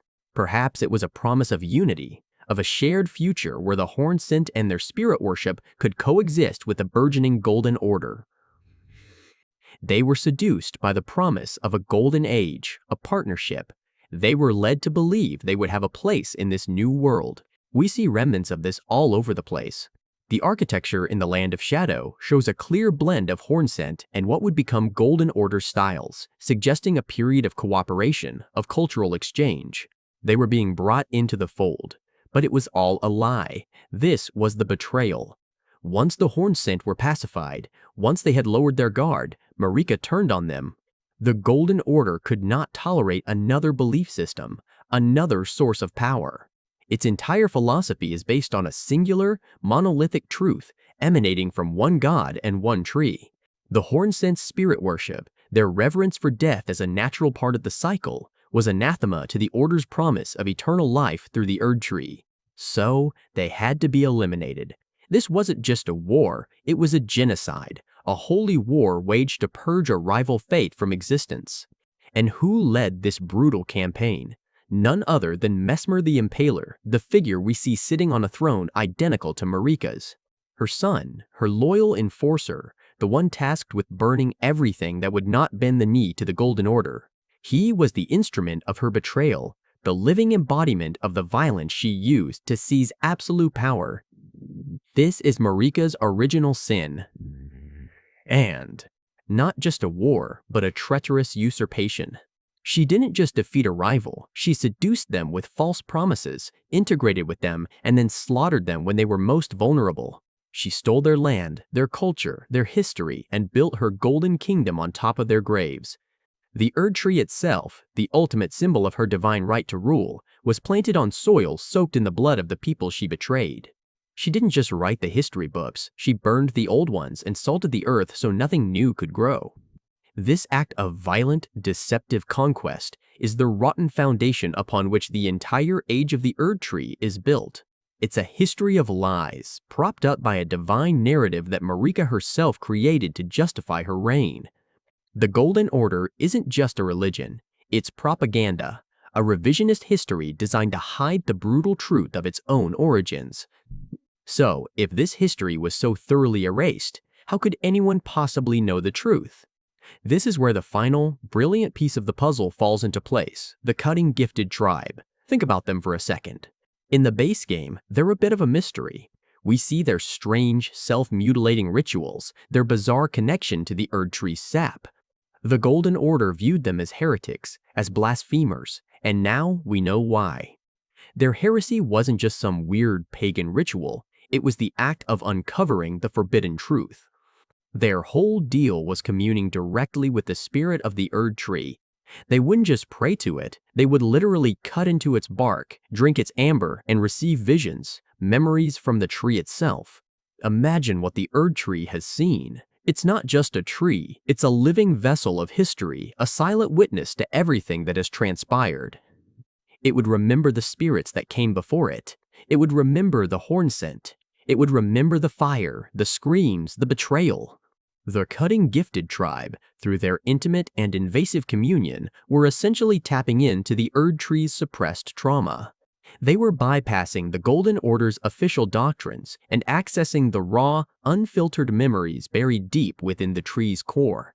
They learned the truth not from texts or sermons, but from the source itself. They discovered that the golden paradise they lived in was built on a foundation of slaughter and lies. This knowledge made them the single greatest threat to Marika's carefully constructed reality. Their existence proved that the truth could not be entirely buried, that it was literally seeping out of the bark of the holiest symbol in the land. This is why they were persecuted. They weren't just heretics, they were whistleblowers, and the Golden Order was the corrupt institution trying to silence them. It all connects. Miquella, in his infinite wisdom, learned of this original sin. He saw the rot at the foundation of his mother's empire and sought to atone for it, to bury it properly by creating a new, unalloyed world. And the cutting gifted tribe, through their forbidden art, became the keepers of the very truth he sought to confront. The sin wasn't just an event, it's a living wound, and Marika's entire reign has been an attempt to pretend it isn't there. Okay, just stop for a second and think about everything we've pieced together. It's been a whirlwind, right? It started with those old, forgotten maps, the ones that showed passages that shouldn't exist, marked in faded ink by a cartographer who was probably declared a heretic. That led us down into the cisterns, way below the kitchens, into the cold, damp dark. And there they were, those thick, pale roots. Remember the shock of touching one. It wasn't rough like bark. It was unnervingly smooth, cool and dense like polished marble, and they snaked through the massive foundation stones as if the granite were nothing more than soft soil. We thought it was just some weird, petrified fungus back then, a geological anomaly. Then there was the constant, low hum in the walls of the lower levels, that deep vibration you can feel in your teeth if you stand still long enough, like the whole fortress is a massive, sleeping instrument.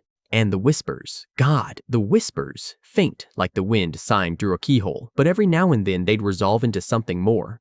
A single, drawn-out word, a sigh of effort, a murmur of watchfulness. We followed those breadcrumbs of madness, piece by agonizing piece. We found the hidden archives with the fragmented journals, the ones that talked about a great work, a hallowed soil, and the unwaking dream. And finally, that led us to the secret cave, the grotto hidden behind the waterfall in the Undercroft. The air in there was thick, ancient, and the whole place was just consumed by that same white growth. It wasn't just roots anymore, it was a whole ecosystem of it. A lattice of branches, trunks, and archways that looked like they were grown, not built. And at its heart, that pulsing, faintly glowing node, a cancerous heart pumping slow light through the system. We had all these disparate, crazy pieces of a puzzle, living architecture, whispers in the walls, cryptic journals about sacrifice. And on the other side, we had the official history of the Roundhold, the one they teach the children. A neat and tidy story about master masons, impenetrable quarries, and a decade of hard, honest labor. But it never felt right, did it? The two stories just didn't line up. The official history felt like a beautiful, sturdy tapestry thrown over a chasm, hiding something much stranger, much more complicated, and maybe much more terrifying. We knew something profound was being hidden, something fundamental about the very nature of this place we call home. We just couldn't see how it all connected, not until we finally broke the seals on the Founders' Mausoleum. We've always talked about the Founders as the foundation of the hold. It's the first thing you learn as a novice, the bedrock of our entire belief system. You stand before their grand sarcophagi in the mausoleum, you read the gilded plaques, and you absorb the legends. Lord Gaston the Unyielding, who supposedly held a collapsing gatehouse up with his back for a full hour during the Siege of Greywater. Lady Eleonora the Visionary, who was said to have dreamed the entire layout of the hold in a single night after a week of fasting and prayer. Hector the Stalwart, their master-at-arms, so loyal he was said to have carved his oath into his own bones. They're titans, almost mythical figures. They're the ideological foundation upon which everything was built. Their laws are our laws. Their determination is the spirit we're meant to inherit. We're told they laid the first stones with their own hands, that their unshakable will is what makes these walls so strong. It's a powerful story, a necessary one. It gives us purpose, a lineage to be proud of, a reason to fight when things get dire. We look at their stone effigies, sleeping peacefully for eternity, and we see the origin of our strength, our security. They are the symbolic anchors of the round hold. Everything we are, everything we do, supposedly springs from the principles they established in this very spot. We thought we understood what that meant. We thought it was poetry, a grand metaphor for their enduring legacy. Their sacrifice built these walls, the old masters would say with a solemn look. We would nod and accept it, thinking of political struggles, of battles fought and won, of gold spent and lives dedicated to a cause. The word sacrifice meant giving up their lives for the hold. It was a noble, clean, heroic concept. They lived, they built, they fought, and they died, leaving this great work behind them. But we were so wrong. The truth is so much more literal, so much more visceral. The poetry wasn't poetry at all. It was a carefully worded, technically true statement designed to hide a grotesque reality. The legends paint a picture of them as architects and generals, but the journals hinted at something else, didn't they? They spoke of alchemy, of biology, of things that blurred the line between life and non-life. We dismissed it as flowery language. We thought hallowed soil was a metaphor for the land they chose. We thought unwaking dream was a reference to their eternal rest. But every word was precise. Every phrase was a clue. The greatest deception wasn't a lie. It was a truth so outlandish we were never meant to understand it. They didn't just give their lives to the hold. They gave their lives as the hold. They weren't just the symbolic foundation. They are the literal, physical, load-bearing foundation of this entire fortress. When we finally pushed open those heavy doors and the dust of centuries billowed out, the first thing that hit us wasn't the smell of old stone and decay. It was that same scent from the hidden grotto, the smell of rich, damp earth, of blooming night flowers, of something ancient and alive, like the air in a primordial forest just after a rain. And then our torchlight fell upon the scene, and we saw it. The chamber wasn't just stone. Weaving out from the seams of the 3 massive sarcophagi, wrapping around the stone plinths like ivy, and spreading across the floor in intricate fractal patterns was that same impossible growth. That smooth, pale, bone-white wood. It was everywhere. Here it was finer, more delicate than the thick, muscular boughs in the cave. It looked like spun moonlight solidified, like a network of nerves and capillaries grown from ivory and pearl. Thin, glowing tendrils, no thicker than a thread, crept up the walls, merging so seamlessly with the mortar between the stones that you couldn't tell where one ended and the other began. It wasn't breaking the stone, it was infusing it, reinforcing it, becoming part of its molecular structure. The whole room pulsed with the faintest, slowest rhythm of light, a soft luminescence that ebbed and flowed in time with that deep hum we feel throughout the hold, and the source was unmistakable. The thickest knots of this living wood originated from the tombs themselves. It wasn't growing around them, it was growing out of them. We got closer to Lord Gaston's sarcophagus, the largest of the 3, and you could see it clearly. The white latticework emerged from the infinitesimally small cracks around the heavy lid, from the very pores of the marble itself, as if the stone were merely a brittle shell for the vibrant, living thing contained within. It looked like the root system of a god, a silent, slow-motion explosion of life, and it was utterly, terrifyingly beautiful.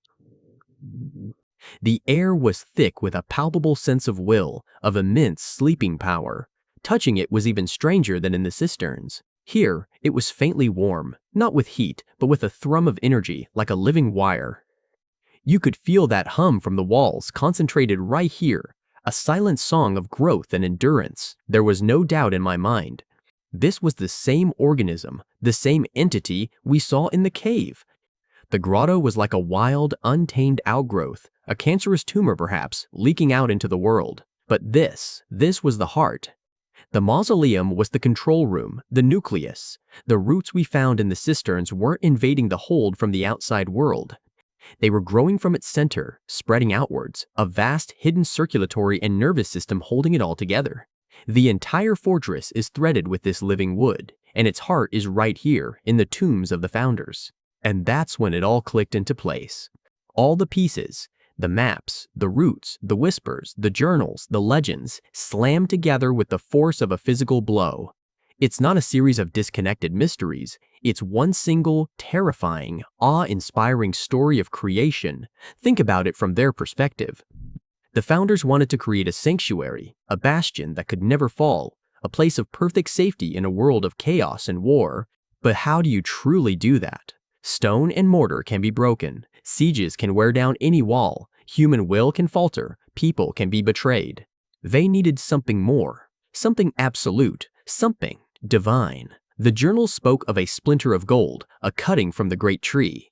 They didn't just find a holy site, they somehow acquired a piece of the Erdtree itself, a branch, a seed, a fragment of its living essence, an object of unimaginable potential, but inert, dormant. A cutting from a divine tree won't just grow in common soil. It would be like planting a star in a bucket of sand. It needs a catalyst of incredible power. It needs a vessel of immense vitality, a source of life and will powerful enough to nurture divinity into existence. It needs a living foundation. So where could they find such a thing? They couldn't, so they became it. They devised a plan, a ritual of ultimate self-sacrifice, so grim and so profound that they had to erase it from history, replacing it with a simple tale of heroism and masonry. They didn't just die for the round hold, they consecrated their own bodies to become its fertile ground. They didn't build a tomb to rest in, they built a crucible to transform in. They sealed themselves within these sarcophagi, not as corpses, but as the living seeds for their great work. We have to imagine that final day. The three of them making their final vows not just to a cause, but to a process. Ingesting whatever alchemical concoctions were necessary. Holding the golden splinter and lying down in the cold stone, knowing they would never rise again. Knowing the stone lid closing over them was the end of their lives as humans and the beginning of their existence as something else. They performed a ritual that merged their life force, their very flesh and blood and bone, with that dormant splinter of the Erdtree. They became the hallowed soil the journals mentioned. Their bodies were the fuel. Their legendary, unshakable determination was the spark that ignited the process. They fed their mortality to the spark of divinity, and from that horrific, sacred union, something new began to grow. The round hold wasn't built stone by stone. It was grown. The white wood burst from their bodies, shattering the initial small shrine they built, and grew outwards, following the visionary plans of Eleonora, forming itself with the unyielding strength of Gaston, infused with the loyalty of Hector. This entire fortress, every wall, every archway, every tower, is the structure of a new, unique tree, a hybrid entity born from a cutting of the Erdtree and nurtured by the bodies of the three most determined people who ever lived. This process must have taken decades, centuries even. A slow, silent explosion of growth in the dark, the fortress rising like a great pale mushroom from the earth, guided by the lingering consciousness of its creators. The masons in the official stories, they weren't building, they were pruning, guiding the growth, cladding the living wood in stone to hide its true nature from the world. They were gardeners, not builders. The white wood isn't just wood. It's a fusion of divine grace and mortal essence.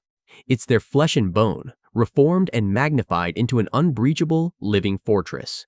They are literally holding these walls up with the substance of their own bodies, transformed and eternal. Suddenly, everything makes a terrifying amount of sense. The impossible strength of the walls isn't just clever engineering, it's the preternatural resilience of living, divine wood infused with the unyielding will of its creators.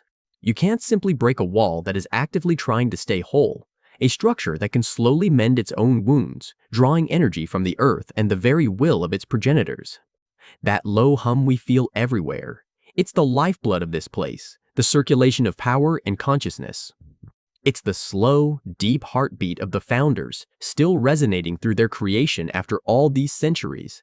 And the whispers. My friend, the whispers aren't echoes of the past. They're not ghosts trapped in the stone. It's them. It's the fragmented consciousness of Gaston, Eleonora, and Hector, still present, still aware on some fundamental, instinctual level, embedded in the very fabric of the hold they grew. Their will is the fortress's immune system, rejecting corruption and repelling invaders. Their dreams are its mortar. Every time we walk these halls, we are walking through the living, breathing tomb of our creators. We are, in the most literal sense possible, living inside the result of their ultimate sacrifice. What does that make us? Are we their children? Or are we like benign bacteria, living within a colossal organism, protected by it, but utterly unaware of its true nature? It's a staggering thought, isn't it? It's both horrifying and humbling. The sheer, fanatical determination required to even conceive of such a plan, let alone see it through. To willingly entomb yourself, to let your body be consumed and reformed into architecture for a future you will never see. It's a level of devotion that transcends heroism and borders on a terrifying, beautiful madness. But it worked. My God, it worked. They succeeded beyond, I think, even their own wildest dreams. They created the ultimate sanctuary. They didn't just build a foundation of stone and principle for us to live on. They tore down the barrier between the symbolic and the literal, between flesh and stone, between life and architecture. They became the foundation, a living, breathing, ever-watchful bedrock of will made manifest. This place isn't a building. It's a living monument to the most extreme act of creation imaginable. And we are living inside of it, breathing its air, protected by its skin, utterly dependent on a sacrifice we never even knew was made. Alright, so let's talk about the next massive piece of the puzzle. After everything you've been through, after piecing together the movements of the Cutting Gifted tribe and seeing the influence of the Night Lord, you finally find it. You find the way forward, the path to the heart of the matter. And it's a building, a structure that just dominates the landscape wherever you first see it. They call it the Spirit Shelter. And honestly, that name is both perfectly fitting and a massive understatement. This isn't just a shelter, it's a doorway. It's the only building in the entire Shadowlands that allows you to travel into what they call the Heart of the Night, which is basically a poetic way of saying the Night Lord's personal hell dimension. This is the place you have to go to finally confront the big bad. It's the literal gateway to the final boss. Now, when you first lay eyes on it, if you're anything like me, your brain is immediately going to make a connection to something from the base game. It's got that vibe, you know. It looks, for all the world, like a divine tower. Remember those? Those colossal, sky-piercing structures scattered across the lands between. You'd see one from miles away, a huge monolithic finger pointing at the sky, and you just knew that was a major objective. It was a place of power you had to conquer to activate a great rune. They were landmarks, lighthouses in a storm, guiding your entire journey through a region. The Spirit Shelter gives off that exact same energy at first glance. It's tall, it's imposing, it feels ancient and incredibly important. It screams endgame content. It feels familiar, like a design language you understand. You see it and you think, okay, I get it. I climb this thing, I fight a boss at the top, and I get the key to the next area. It's a classic From Software setup, and your instincts are telling you that you know the drill. But then you get closer, and that's when you start to see the differences. And man, are they important. The Divine Towers were all about ascension. You were literally climbing up, reaching for the heavens, trying to commune with the power of the Erdtree and a greater will. They were made of cold, hard, meticulously carved stone. They were feats of architecture, of construction. They represented order, divinity, and a power structure reaching down from above. The Spirit Shelter, it's the complete opposite. It's a total inversion of that entire concept. You quickly realize this isn't a tower you climb up. It's a conduit that leads you down, deep, deep down into a spiritual abyss. Its purpose isn't to restore a fragment of a divine golden order. Its purpose is to let you dive headfirst into the epicenter of a nightmare, into a realm of pure darkness and fear. It's not about reclaiming a lost grace. It's about confronting a present terror on its own turf. This flips the entire script. The familiar feeling of seeing a tower on the horizon shifts from I must ascend to restore order to the much more terrifying I must descend to face chaos. It's a brilliant subversion of the player's expectations. using a familiar silhouette to deliver a fundamentally different and far more unnerving promise. The real giveaway, the thing that makes your blood run a little cold with realization, is what it's made of. As you approach, you see it's not stone. It's not brick or mortar or any conventional building material. It's wood, but not any normal wood. It's that same, specific, unnervingly pale wood. It's almost white, like sun-bleached bone, with a texture that looks fibrous and organic, yet hard as stone. And that's when it clicks. This is the exact same material from the secret cave, the one hidden behind the waterfall where you first saw the handiwork of the cutting-gifted tribe. You remember that bizarre, otherworldly architecture, the smooth, flowing archways and structures that seemed to be part of the cave itself. And then you remember the mausoleum, deep in the bowels of the round hold. That sacred hidden space where the tribe interred their dead, with its spiraling columns and intricate carvings all made from that identical pale wood. Seeing it again, but on this massive, epic scale, is a revelation. It's the game telling you, without a single word of dialogue, exactly who is responsible for this place.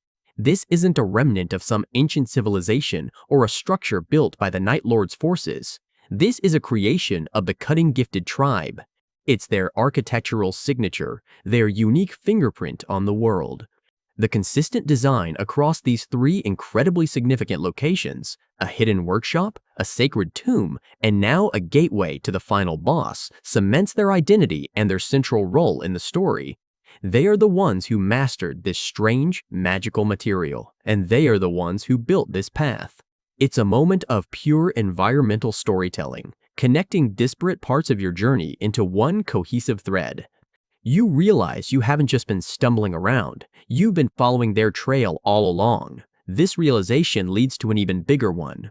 You start to look at the spirit shelter not as a building, but as a growth, a creation. The divine towers looked constructed. You could see the blocks, the masonry, the sheer effort of engineering that went into them. The spirit shelter has none of that. There are no seams, no joints, no signs of assembly. The entire structure flows together seamlessly, like a massive, petrified tree that was coaxed into the shape of a tower. The archways look less like they were carved and more like branches that were encouraged to weave together. The walls have a grain that swirls and twists in patterns that feel natural, not man-made. It's deeply unsettling and incredibly beautiful at the same time. This confirms that it wasn't built, it was grown. This is the ultimate expression of the cutting-gifted tribe's power. They didn't need quarries and stonemasons. They had a deeper, more primal form of magic.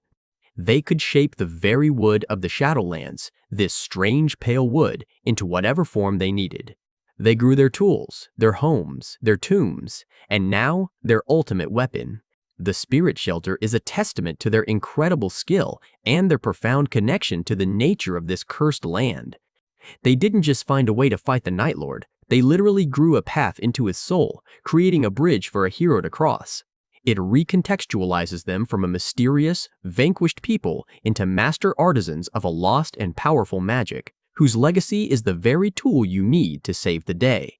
And that's the final, crucial point. The spirit shelter is everything. It is the critical path, the point of no return. Every secret you've uncovered, every boss you've fought, every piece of lore you've read has been leading you to this single spot. Without this tower, there is no way to reach the Night Lord. He is sealed away in his own dimension, unreachable, untouchable. The tribe, in their final act of defiance, created the one and only key. This pale wood tower is their last gift to the world, a desperate hope that someone else could succeed where they failed. It stands as a monument to their sacrifice, a stark white beacon in a land of shadows. It's a terrifying prospect to step inside and willingly descend into the source of all the misery in this land, but it's also the only hope there is. The spirit shelter isn't just a location, it's the culmination of an entire story, a physical embodiment of hope created by a lost tribe, waiting for a champion strong enough to walk the path they grew. Alright, let's talk about the elephant in the room. Or, I guess, the giant spectral golden tree in the middle of the terrifying, all-consuming darkness.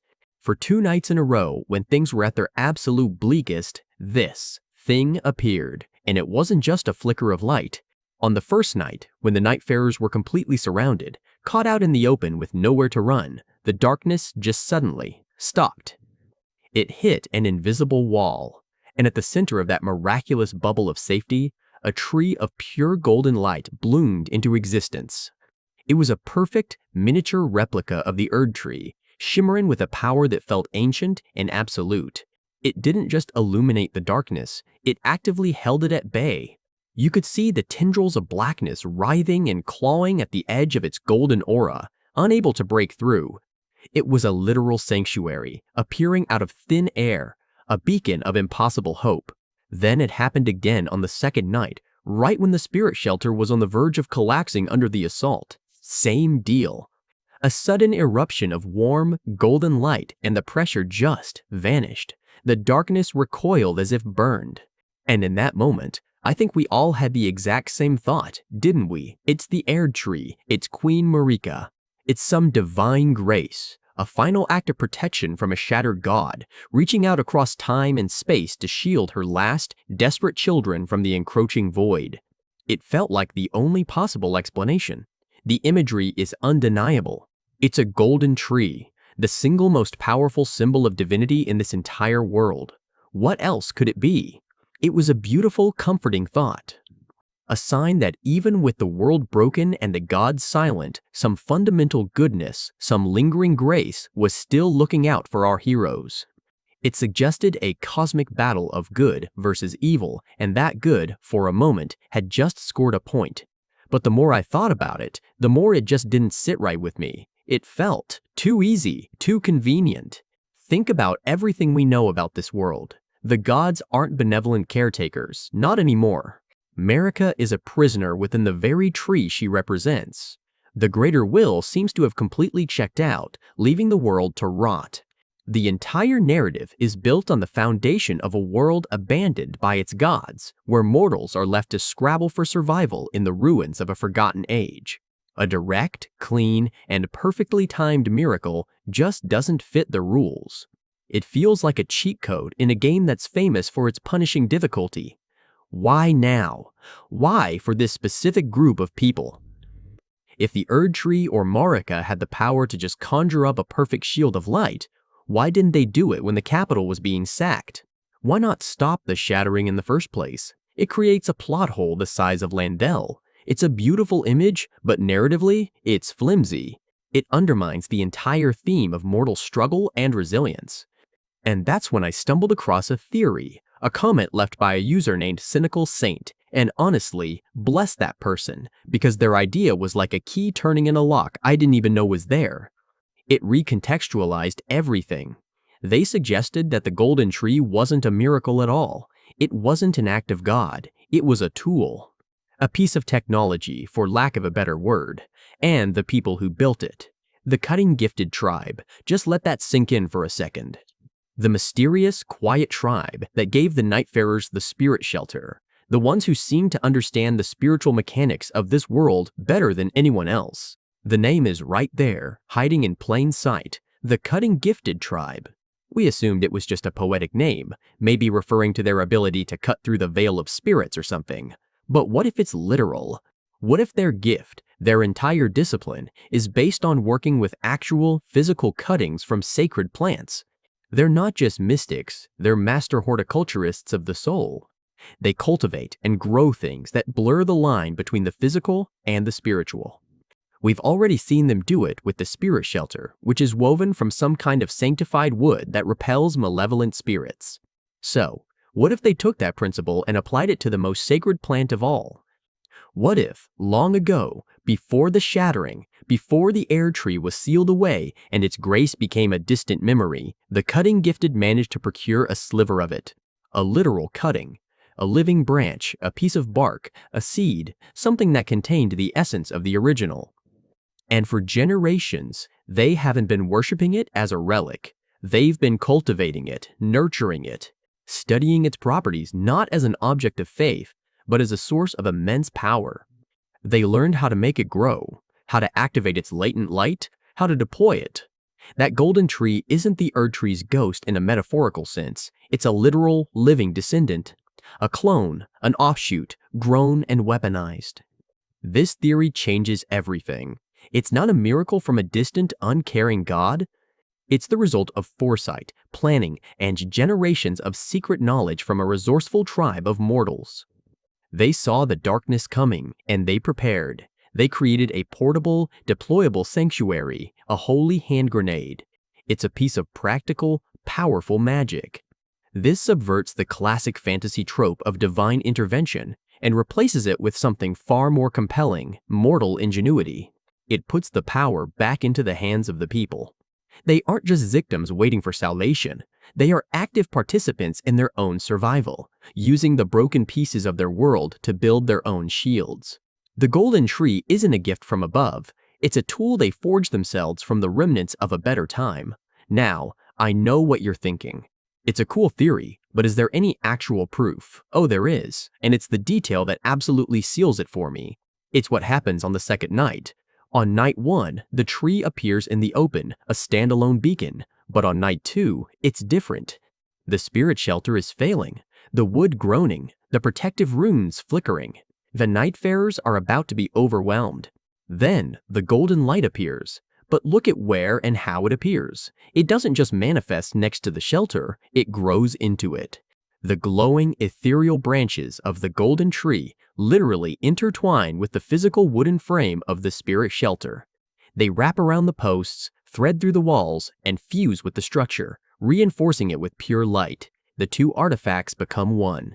This cannot be a coincidence. This is not the random act of a god who just happens to place a miracle in the right spot.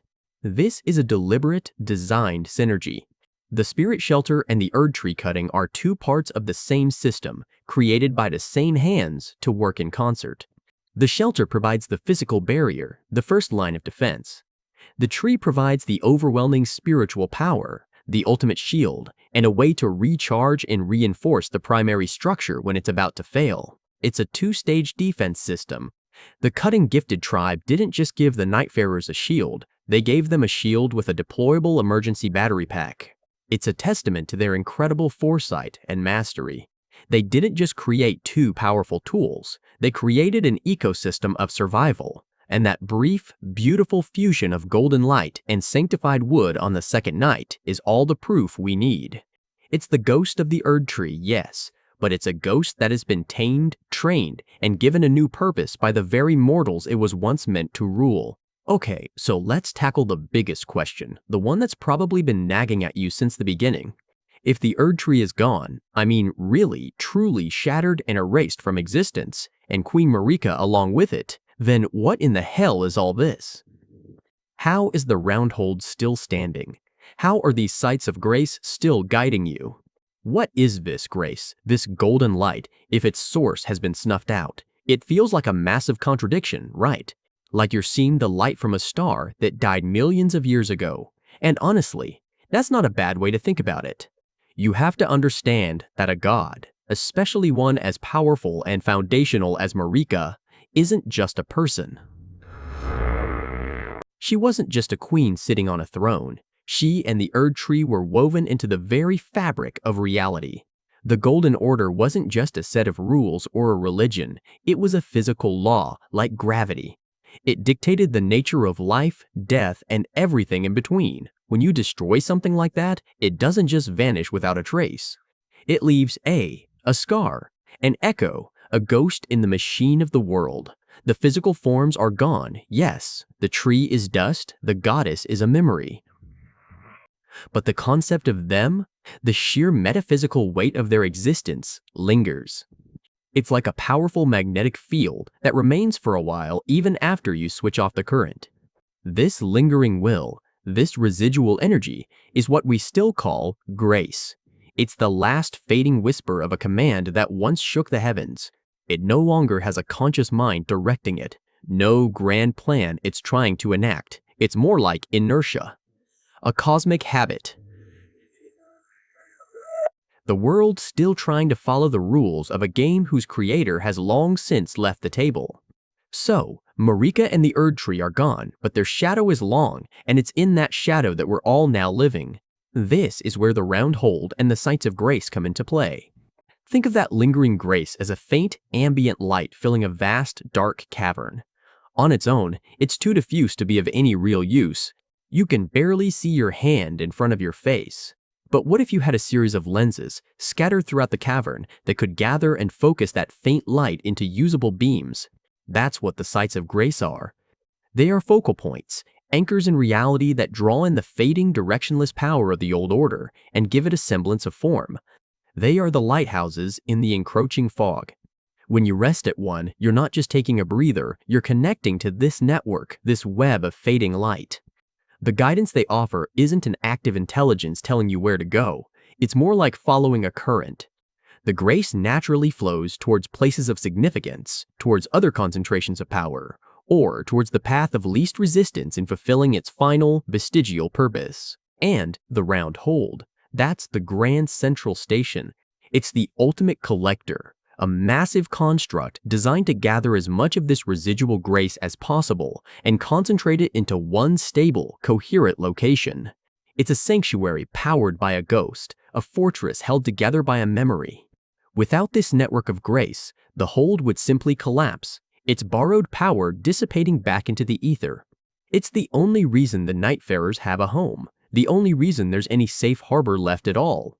It's a miracle built on the fumes of a dead god's power. But here's the terrifying part. The battery is dying. That ambient light is getting fainter every single day. The echo is fading. The system is unstable, constantly flickering on the verge of collapse. This is where the desperation kicks in, and where your role becomes so critical. This is why the golden seeds are the most precious resource in the world. They aren't just trinkets to make your flask stronger. They are, in the most literal sense, life support. Each golden seed is a crystallized, perfectly preserved fragment of the Erdtree's original power from before the shattering. A pure, undiluted drop of the real thing. A memory of the sun in a world of twilight. When you find one and offer it at a site of grace, you're not just upgrading your gear. You are performing a desperate act of cosmic maintenance. You are injecting a shot of pure, potent grace directly into the failing network. You're patching a leak, reinforcing the dam. Every seed you use sends a surge of energy through the system, strengthening all the sites of grace and, most importantly, pumping more power into the round hold. It keeps the lights on for another day. It buys everyone more time. It's a frantic, desperate scavenger hunt to keep the last candle in the universe from being snuffed out by the wind. Every seed you don't find, every one that remains lost out there, is another step closer to the whole system going dark for good. We are, all of us in the hold, living on borrowed time, and you, the Nightfarer, are the one out there gathering the seconds and minutes we need to survive. Now, you might be thinking, even with the seeds, how is this chaotic, fading, mindless energy being controlled? How is it shaped into a functional sanctuary? A force of nature, even a divine one, is still just a force. It needs a will to direct it. A lightning bolt is just raw power until someone learns to harness it. And that is the secret and the sacrifice of the priestess. She's more than just our leader or our guide. She is the living conduit, the anchor, the human will that gives this divine echo its form and function. Think about it. This fading grace, this fractured will of Marika, is probably just a mess of conflicting impulses and dying commands. On its own, it would be useless, maybe even dangerous.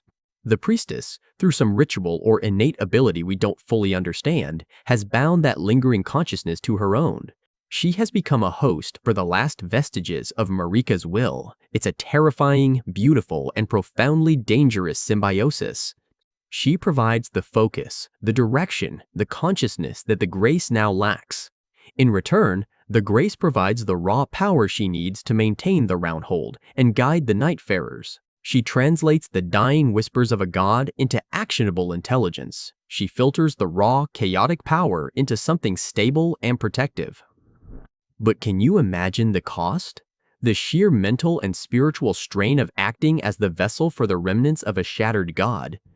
She is the one holding the dam together with her bare hands, and every day, the pressure gets stronger. She is the heart of our entire operation, the living linchpin that keeps our world from falling apart. So, when you look at the Roundhold, don't think of it as some forgotten relic of the Golden Order. It's not. It's something new, something entirely our own, born out of necessity. It wasn't built by Marika or her demigods. It was grown by a third-party us, the Nightfarers, through the will of the priestess. It's a fortress of desperation, a sanctuary built from the spare parts of a dead faith. But while its creation is our own, its foundations and the very energy that sustains it are inextricably tied to that original divine power. It is the last bastion of what you could call order in a world drowning in chaos, but it's a borrowed, fragile order. It's a graft, a new branch grown onto a dying tree, drawing the last of its sap to produce one final, defiant bloom. The Roundhold is a paradox. It's a testament to our will to survive, yet it's completely dependent on the fading embers of the very power that created the world we're now trying to save. It is the last great work of Queen Marika, enacted by mortal hands long after her death, a final, unintended consequence of her shattering of the Elden Ring. And it is our only home. Alright, so let's talk about the two of them, the boy who called himself Wilder and the girl they called Duchess. If you saw them standing side by side now, you'd just see two strangers, a pair of survivors bound by circumstance and not much else. There's a tension there, an invisible string pulled taut between them, but neither of them could tell you why. They'd say it was just the stress of the road, the shared danger. They'd be wrong. The truth is, Wilder and Duchess are brother and sister. Or they were. The night, you see, it didn't just steal the stars and fill the world with monsters, it stole things from inside people too. It scoured memories clean, leaving behind these strange, empty rooms in the mind where familiar faces and loving voices used to be. For them, the night took everything. It took their parents, their home, and most cruelly, it took them from each other. They look at one another now and feel a ghost of a connection, a faint, frustrating echo of a bond they can't name. It's like hearing a song you know you once loved, but can no longer remember the words to. For Wilder, it manifests as a fierce, inexplicable need to protect her. For Duchess, it's a deep, instinctual trust in him that she constantly questions, fighting it because it makes no logical sense. They forgot they were family. The world forgot for them. To understand them, you have to understand where they came from. They were children of the wind whale Null, which is less a place and more of a feeling. Imagine a vast, empty expanse of sun-bleached earth and pale, waving grasses that stretched from one horizon to the other. The sky there is so big, it feels like it could swallow you whole. The story goes that an ancient, colossal creature, the wind whale, swam through the sky in the world before the world, and when it died, its bones fell to create the rolling hills and shallow canyons of their homeland. Their tribe didn't build cities. They followed the seasons and the sparse herds across this immense, quiet land. They were nomads, born in the saddle, their entire lives measured in the rhythmic hoofbeats of their horses. Their horses weren't just animals, they were partners, family. A child of the Null learned to ride before they could properly walk, their hands knowing the feel of worn leather reins better than anything else. These weren't massive war horses, but wiry, intelligent beasts with incredible stamina, their coats the color of dust and twilight. They could read the land, sense a coming storm in the air, and find water where there seemed to be none. A person's worth wasn't measured in what they owned, but in the strength of their horse and their skill as a rider. And then there were the coins. Faded iron coins. They were the tribe's one true currency, but they weren't for buying bread or tools. You couldn't trade them for anything really. Each coin was a story. They were heavy, palm-sized discs of dark, pitted iron, stamped with the swirling skeleton of the wind whale on one side and a unique family crest on the other. A new coin was forged only when a new family line was started, and it was passed down through generations, growing smoother and darker with every passing hand. They were given to commemorate great deeds, to seal promises, to honor the dead. To hold a handful of them was to hold the tribe's entire history, a heavy, clinking weight of memory and legacy. Wilder still has his, tucked away in a leather pouch. He doesn't remember what the symbol on it means, a stylized horse head intertwined with a blooming cactus flower, but he can't bear to part with it. He feels its weight and knows it means something. He just doesn't know what. The most heartbreaking part of it all is that Wilder has proof of their past. He has his journal. It's a tattered, water-stained book, but it survived. He reads it sometimes, in the dead of night when the girl Duchess is asleep. The handwriting is his, the voice is his, but the memories belong to a stranger. It's like reading a story about someone else's life, only to realize with a jolt of horror that it's your own. The early entries paint such a clear picture of them.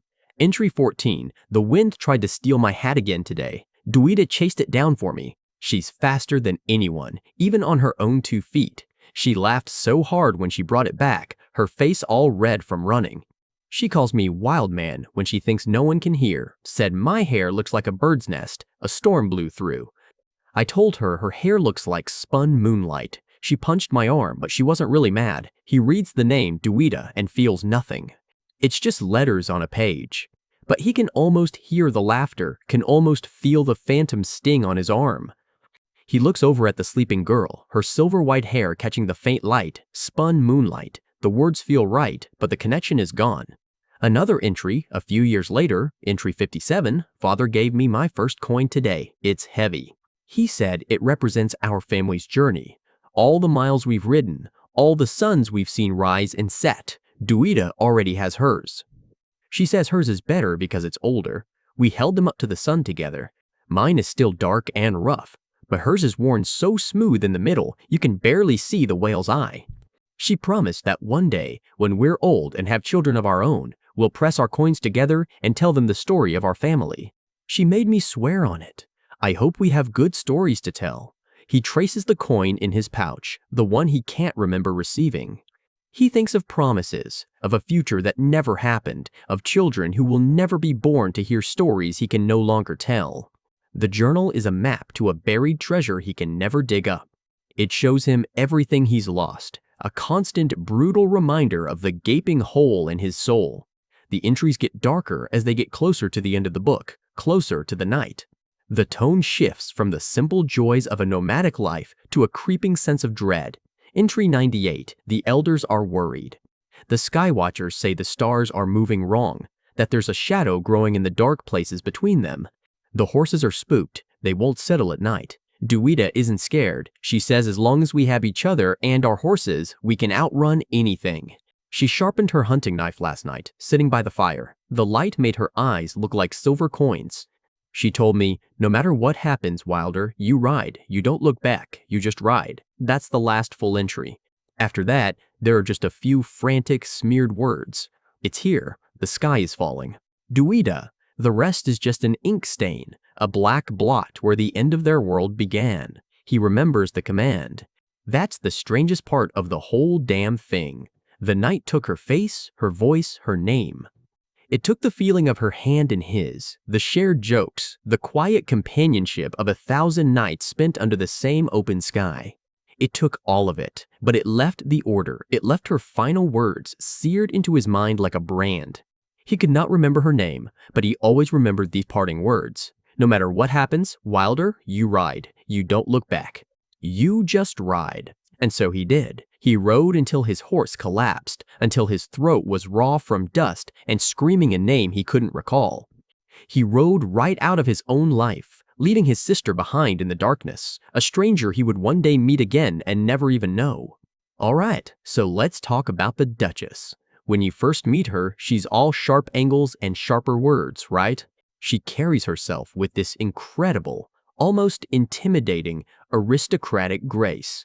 You see her fence, you hear her speak, and you just assume she was born with a silver rapier in her hand, probably in some grand ancestral manner. But that's the thing, the story is so much deeper and stranger than that. To really get who she is, you have to forget the Duchess for a minute and think about the orphan. And to do that, you have to look at that weird little item she carries, the old pocket watch. You've seen it, right? The description is wild. It says, the hands are frozen, forever pointing to a moment that never truly passed. It's not just a broken clock, it's a scar left by time itself being wounded.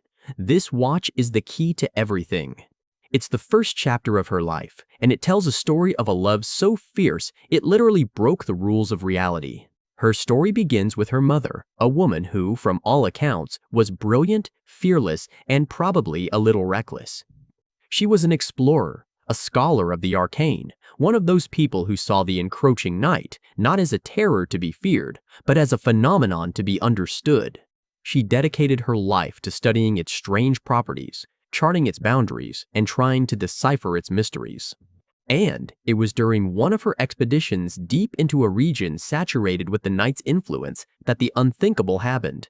She was pregnant at the time, carrying the child who would one day become our Duchess. Now, we know the night messes with things.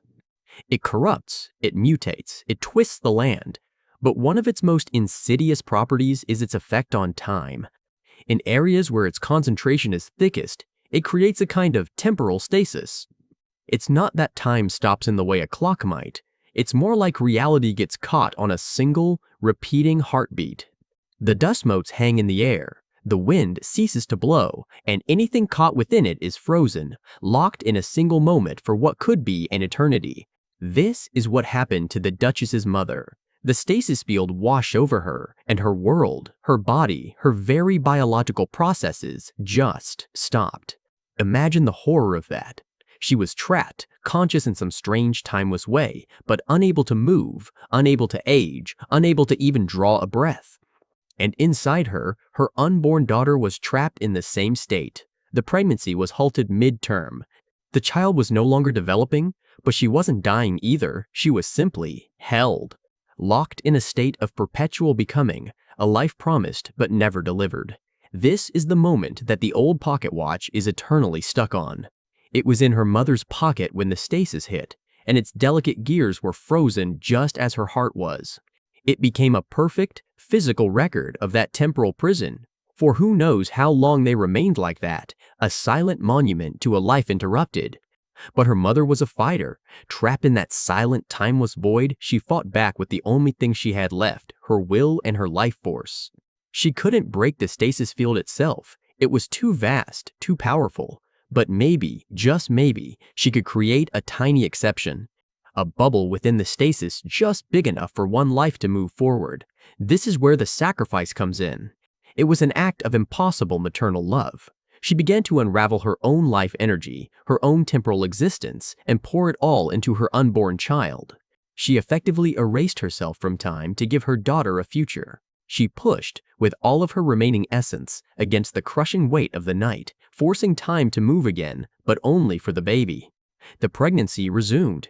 The child grew, nurtured not by food and water, but by the very fabric of her mother's being. The final push, the act of giving birth, was her mother's final act. It shattered what was left of her, her life force completely spent in the effort to bring her daughter into the world. The baby was born into a silent, frozen landscape, crying her first breath next to the still form of the woman who had given everything to let her live.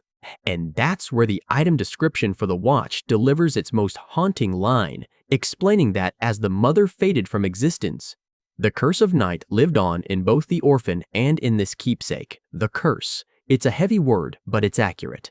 The Duchess was born literally from the night's power, midwifed by a temporal paradox and her mother's sacrifice. She wasn't just touched by the night, it was woven into her DNA.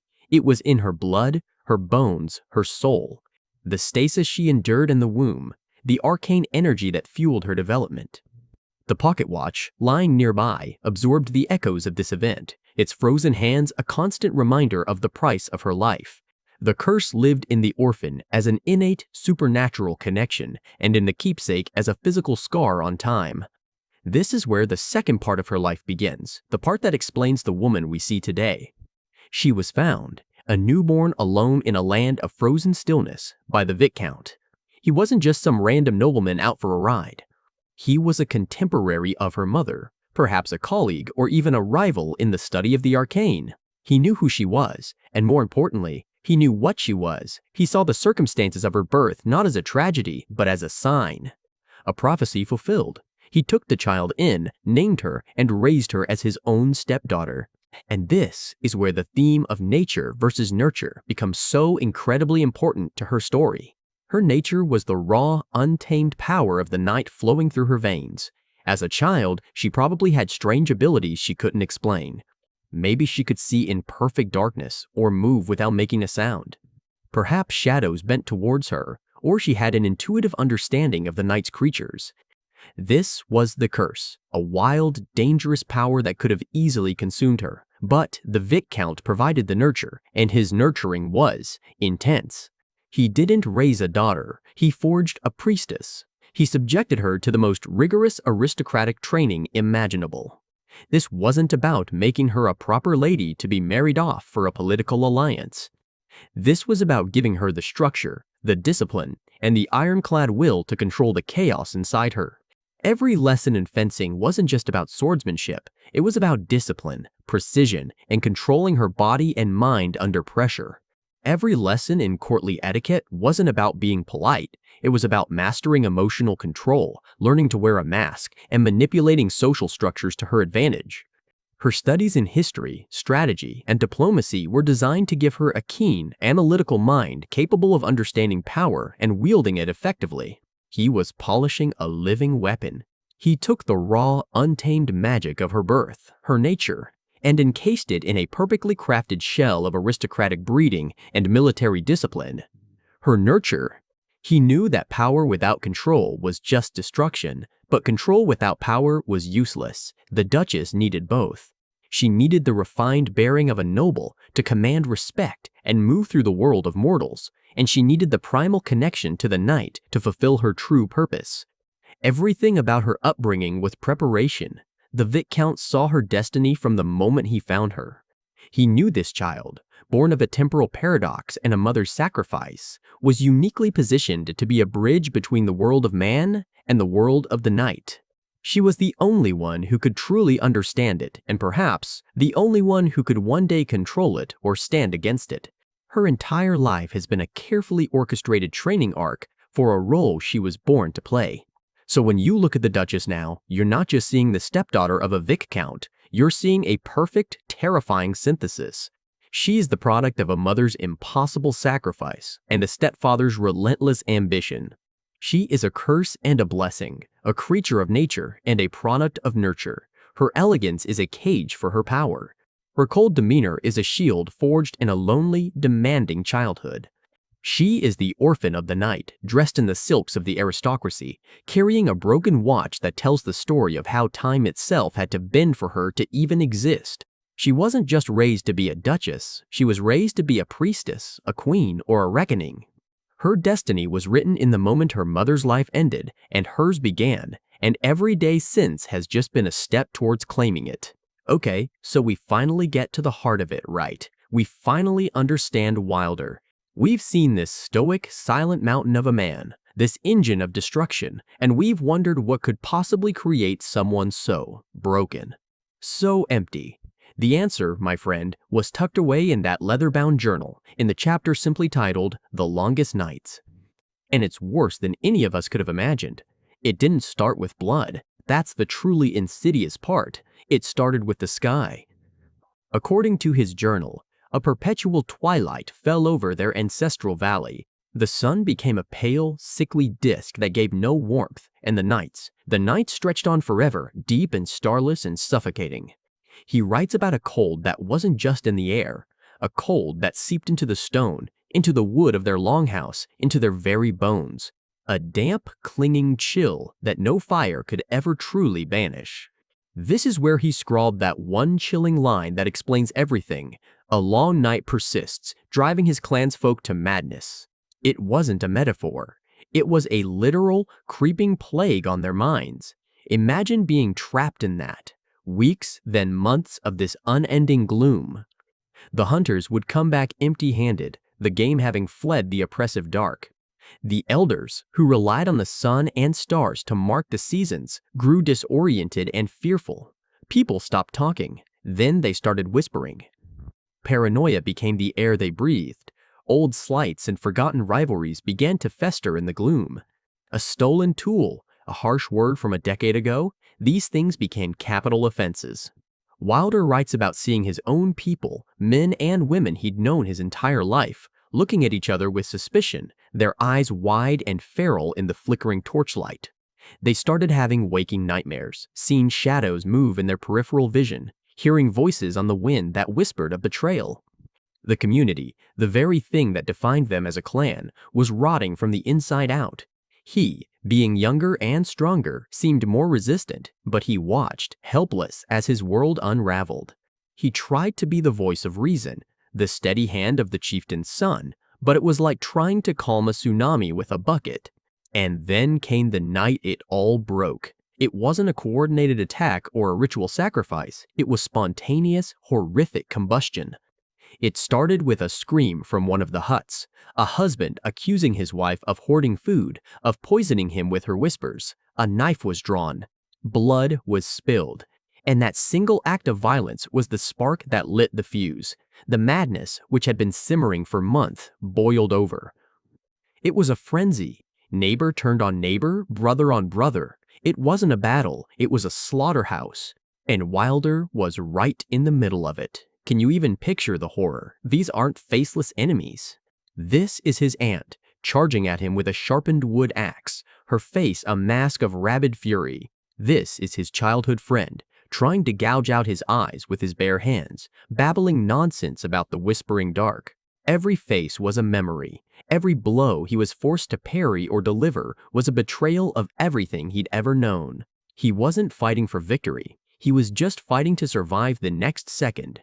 His journal entries from this point are just fragmented scrawls, smeared with what could be dirt or blood. Words like claws, teeth, screaming, why. The worst part, the part that truly shattered him, was the confrontation with his own father, the chieftain. A man Wilder described as being as strong and unshakable as the mountains themselves, but even the mountain can crumble. Wilder found him in the Great Hall, standing over the body of his own wife, Wilder's mother. He wasn't grieving, he was smiling. A vacant, terrible smile. He held the clan's ceremonial axe, and he told Wilder that she had been singing the Song of the Nights to him, that he had to make her quiet. The man he revered, the pillar of his entire world, was gone, replaced by this hollowed-out monster. They fought. It must have been an epic, terrible clash, the last sane man in the valley against its fallen king. Wilder didn't want to do it. You can feel the agony in his writing, but his father gave him no choice. He came at him with all his strength, intent on killing his last remaining son, so Wilder had to put him down. He had to kill his own father to survive. When the sun, that pale, useless thing, finally rose, it revealed a scene from hell. The valley was silent. Utterly, profoundly silent for the first time in months. The whispers were gone, so was everyone else. He was the only one left standing amidst the bodies of his entire clan. His friends, his cousins, his mother, his father, everyone. He was no longer Wilder, son of the chieftain. He was Wilder, the last. The sole survivor of a people who devoured themselves. The weight of that, the guilt, it's unimaginable. Why him? Why was he the one to survive the madness? Was it because he was stronger, or was it a curse, to be the one left to remember, to carry the ghosts of everyone he ever loved? That's a burden that would crush anyone. And it did crush him. It crushed the boy he was, the future chieftain, the happy young man. It burned all of that away and left behind what we see now. A man forged in the crucible of absolute trauma. He's not just brooding, he's haunted. Every waking moment is that night. Every shadow holds the face of someone he was forced to kill. His silence isn't a choice, it's a necessity. What is there to say? How could he ever explain what happened? Who could possibly understand? So he carries that silence like a shroud. And in that silence, a single purpose took root: vengeance. Not against his people, they were victims. His vengeance is aimed at the source of the madness, the long nights itself. Whatever entity or ancient power brought that suffocating darkness to his valley, that is what he hunts. That is the singular focus that keeps him putting one foot in front of the other. It's not about justice. It's not about making the world a better place. It's about inflicting the same pain he feels onto the thing that took everything from him. It's the only thing he has left. And that brings us to his body, to the things the Iron Menial noted with its cold, analytical eye. Those injuries aren't just trophies from random battles. They're the permanent physical record of that one night. The deep, jagged scar that nearly took his left eye, that was his cousin's hunting knife. The way his right hand is gnarled, the fingers unable to ever fully straighten. That's from blocking a blow from a blacksmith's hammer, wielded by a man who taught him how to shoe a horse. And the worst of it, the injury that truly seals his fate, his knee. His father's axe, in their final, terrible struggle, didn't just cut him. It shattered the joint. The iron menial confirmed it's a mess of splintered bone and torn ligaments that never healed right.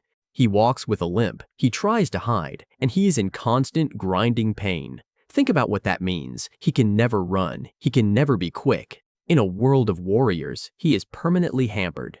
He can never go back to a normal life, not just because of the ghosts in his head, but because his body is a prison of pain and limitation. His fate is sealed. He is a warrior who can never truly be whole, hunting a foe he may never find, driven by a rage that is the only thing keeping his shattered pieces together.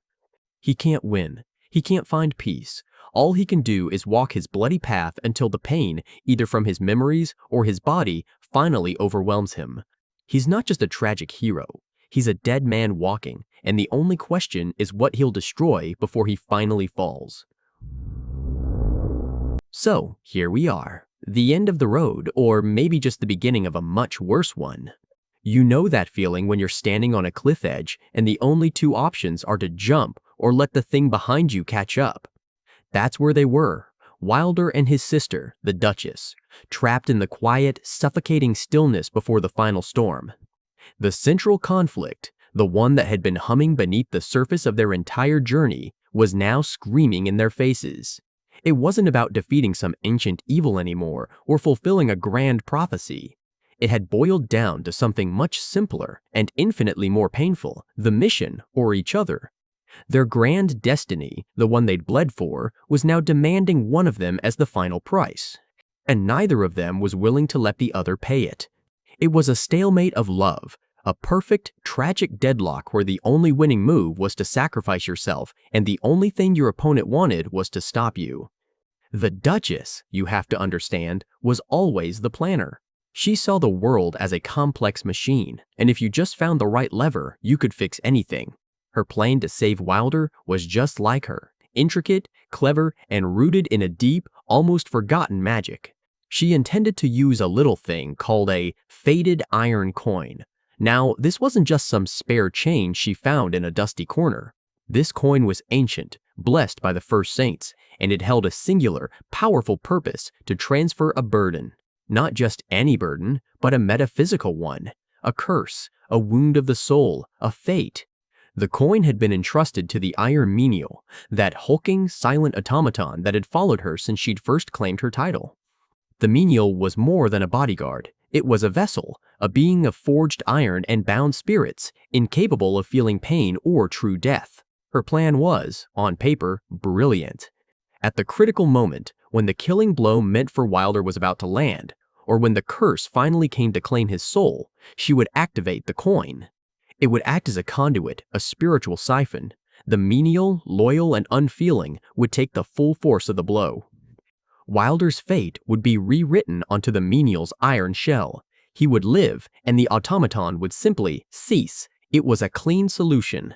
A life for a life, but one life was a person and the other a construct. But you and I both know nothing is ever that simple.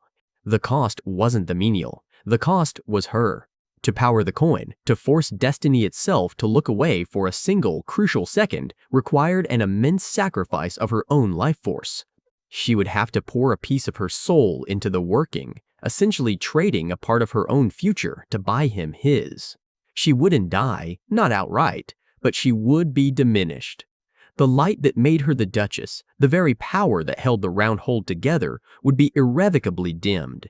She would be saving his body by scarring her own soul, and she was so ready to do it. She saw it as the only logical choice.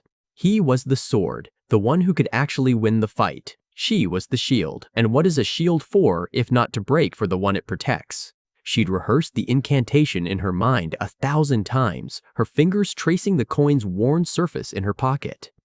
It felt cold, heavy, like the promise of a future she wouldn't fully get to see, but one where he, at least, would exist. Wilder, though. Wilder wasn't the planner. He was the breaker. He didn't see the world as a machine to be fixed. He saw it as a cage to be shattered. And he knew his sister better than anyone. He saw the flicker in her eyes when she thought he wasn't looking, felt the subtle drain on her energy every time she even thought about her plan. He knew she was willing to hollow herself out for him, and the very idea was like acid in his gut. So, he had found his own solution. A much messier, more terrifying, and, in his mind, more permanent one. His plan didn't involve a coin. It involved something called a silver tear.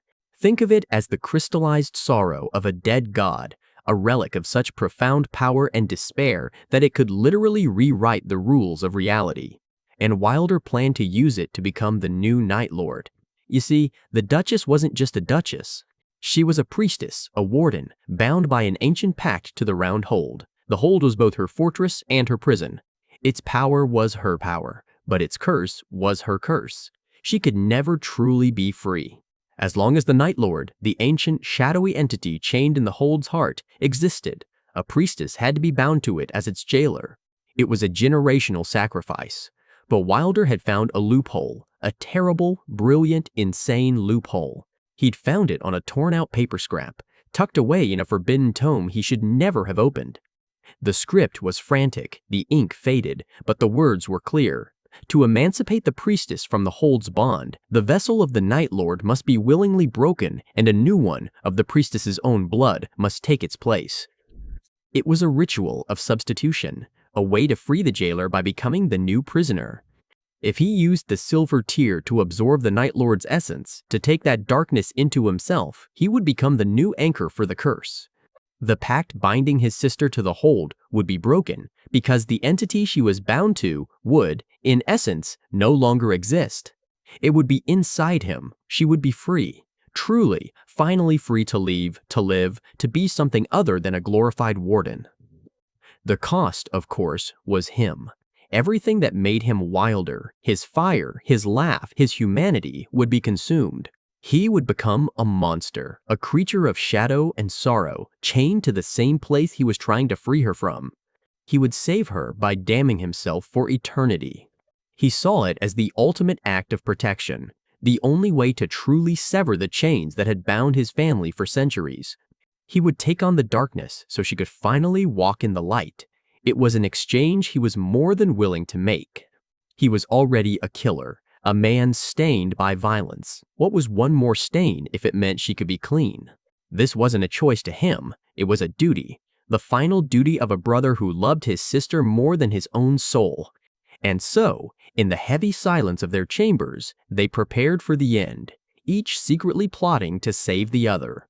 This quiet ritual was where the heart of their tragedy truly lay, in the clothes they chose to wear. They called them their remembrance outfits, not for mourning, but for holding on. The Duchess wore her ceremonial silver armor, but woven into the intricate braids of her hair was a thin, worn strip of dark leather. It was from the grip of Wilder's first sword, the one he'd carried as a boy. It was a tiny, almost unnoticeable detail, a piece of his strength and recklessness she could carry with her. It was her way of saying, "I will be strong like you, I will not falter." It was a reminder of the boy she was trying to save, not just the warrior he had become.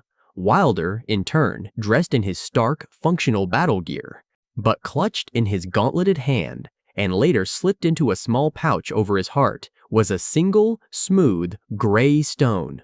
It was a skipping stone taken from the river that ran behind their ancestral home, a place the Duchess hadn't been able to visit since her bonding. She had given it to him years ago, telling him to throw it for her one day. He never had.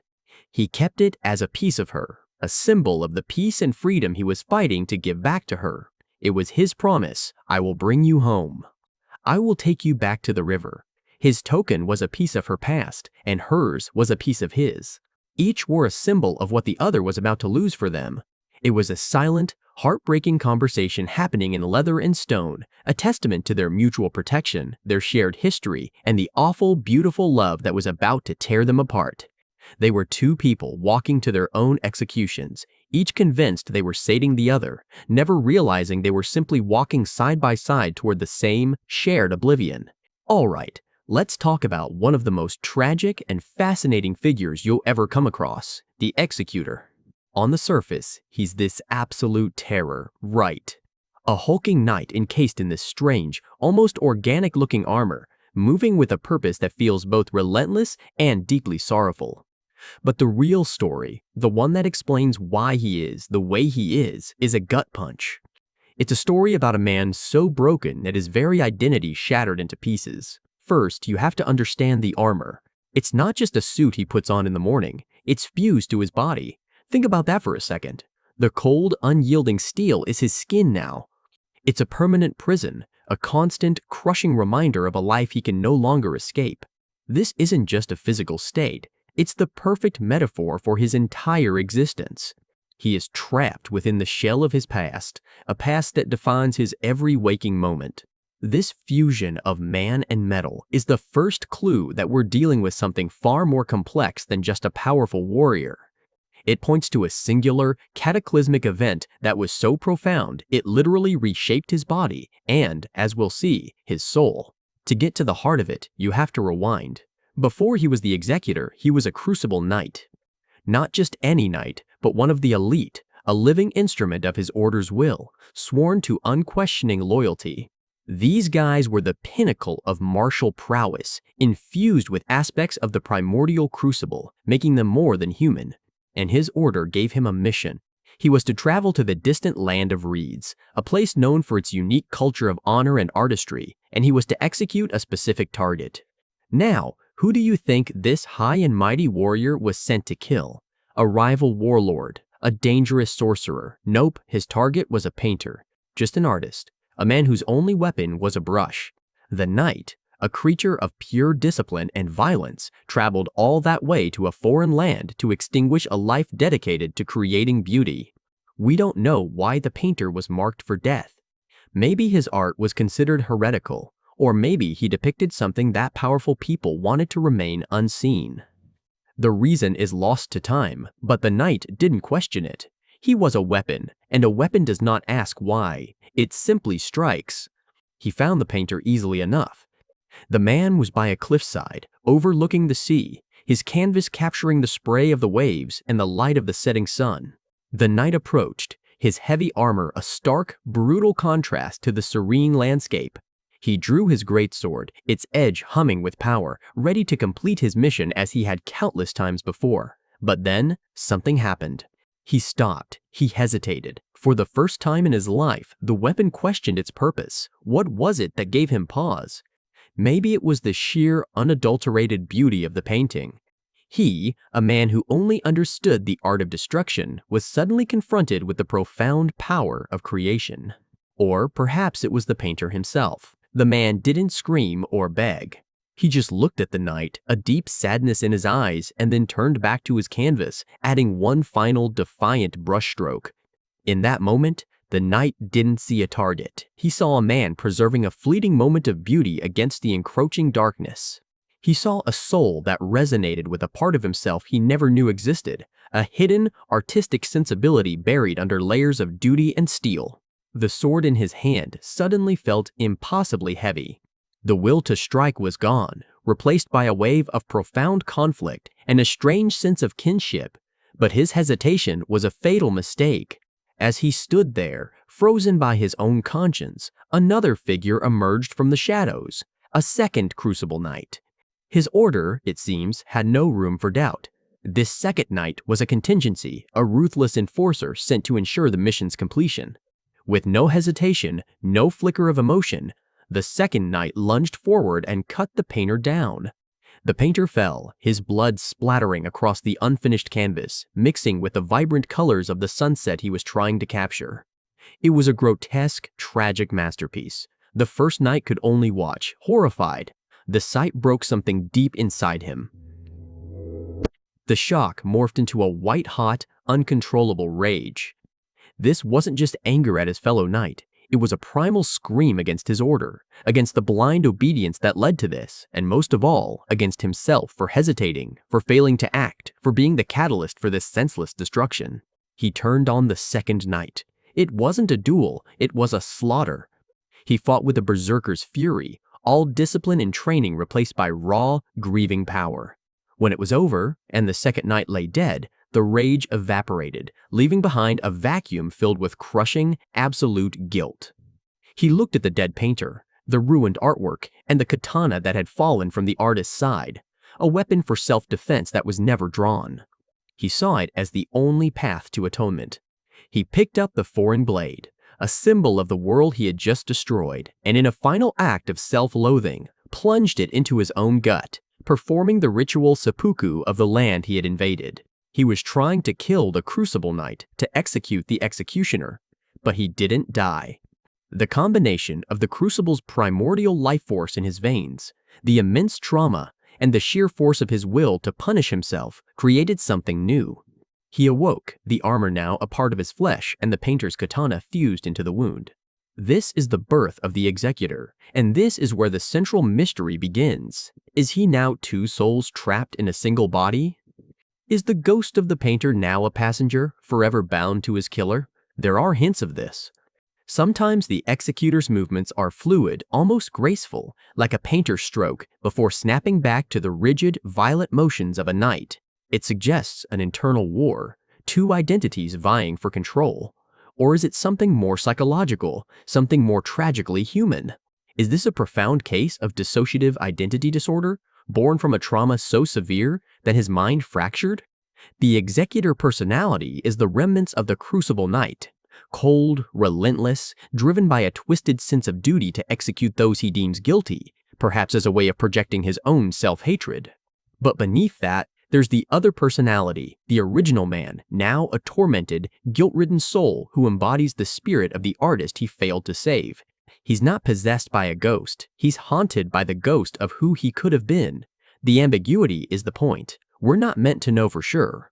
Is it supernatural or psychological? Either way, it's a tragedy. He is a man at war with himself, his body a battlefield for two irreconcilable identities. And if you need any more proof, you just have to look at his remembrance. When you finally defeat him and claim his power, you can acquire his armor set and the chest piece. It's the ultimate confirmation. There, right in the abdomen of the armor, is a gaping, gruesome wound. It's not just battle damage, it's a deliberate, ritualistic wound, with the hilt and part of the blade of a katana still embedded within it, fused into the very metal. It's the physical manifestation of his seppuku, a permanent, unhealable scar that he wears for all to see. The armor doesn't hide his shame, it displays it. It's his confession, it screams the truth of his origin story. He is the knight who tried to kill himself with a painter's blade, and he is forever defined by that single moment of failure, rage, and attempted atonement. His entire identity is built around that wound, a constant reminder of the beauty he allowed to be destroyed and the monster he became in its wake. Alright, so let's talk about one of the most tragic and, frankly, one of the most chilling stories you'll ever hear. This isn't about a monster born of pure malice or some ancient cosmic evil. This is about a love so strong it literally refused to die. This is the story of the Revenant. And to understand her, you have to go back to a family that had everything, right before they lost it all. Picture this, way up in the cold, misty north, there was this old aristocratic family, the Northern Crofts. They weren't just wealthy, they were a pillar of the old world. Their manor was this sprawling stone affair, perched on a cliff overlooking a perpetually gray sea, surrounded by ancient, whispering woods. They were respected, a bit reclusive, and deeply proud of their lineage. The head of the family was a man named Edgar, a stern but loving patriarch, a master craftsman in his spare time. His greatest joy was his granddaughter, a little girl named Chloe. Chloe was the light of that dreary stone manor, a bright, imaginative child with eyes the color of the summer sky. For her 7th birthday, Edgar decided to give her something truly special, something made with his own hands, imbued with all his love for her. He spent months in his workshop, carving a doll from a piece of old, seasoned birchwood from the heart of their forest.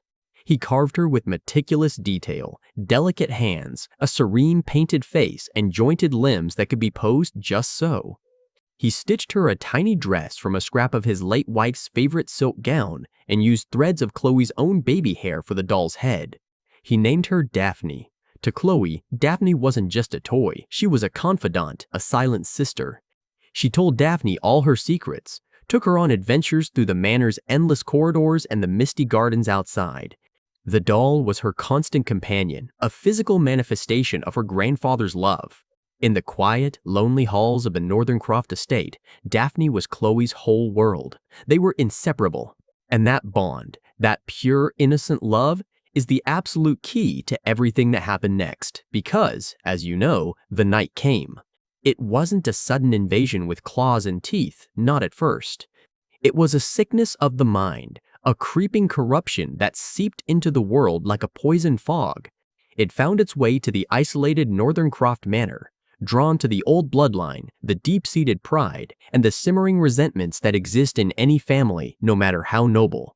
The influence of the night works by twisting what's already there, amplifying the darkness until it consumes the light. The night it happened was a nightmare. It started with whispers in the walls, shadows that danced in the corners of your eyes. Then the paranoia began. Chloe's parents, once loving and devoted, started looking at each other with suspicion, their words turning to venom.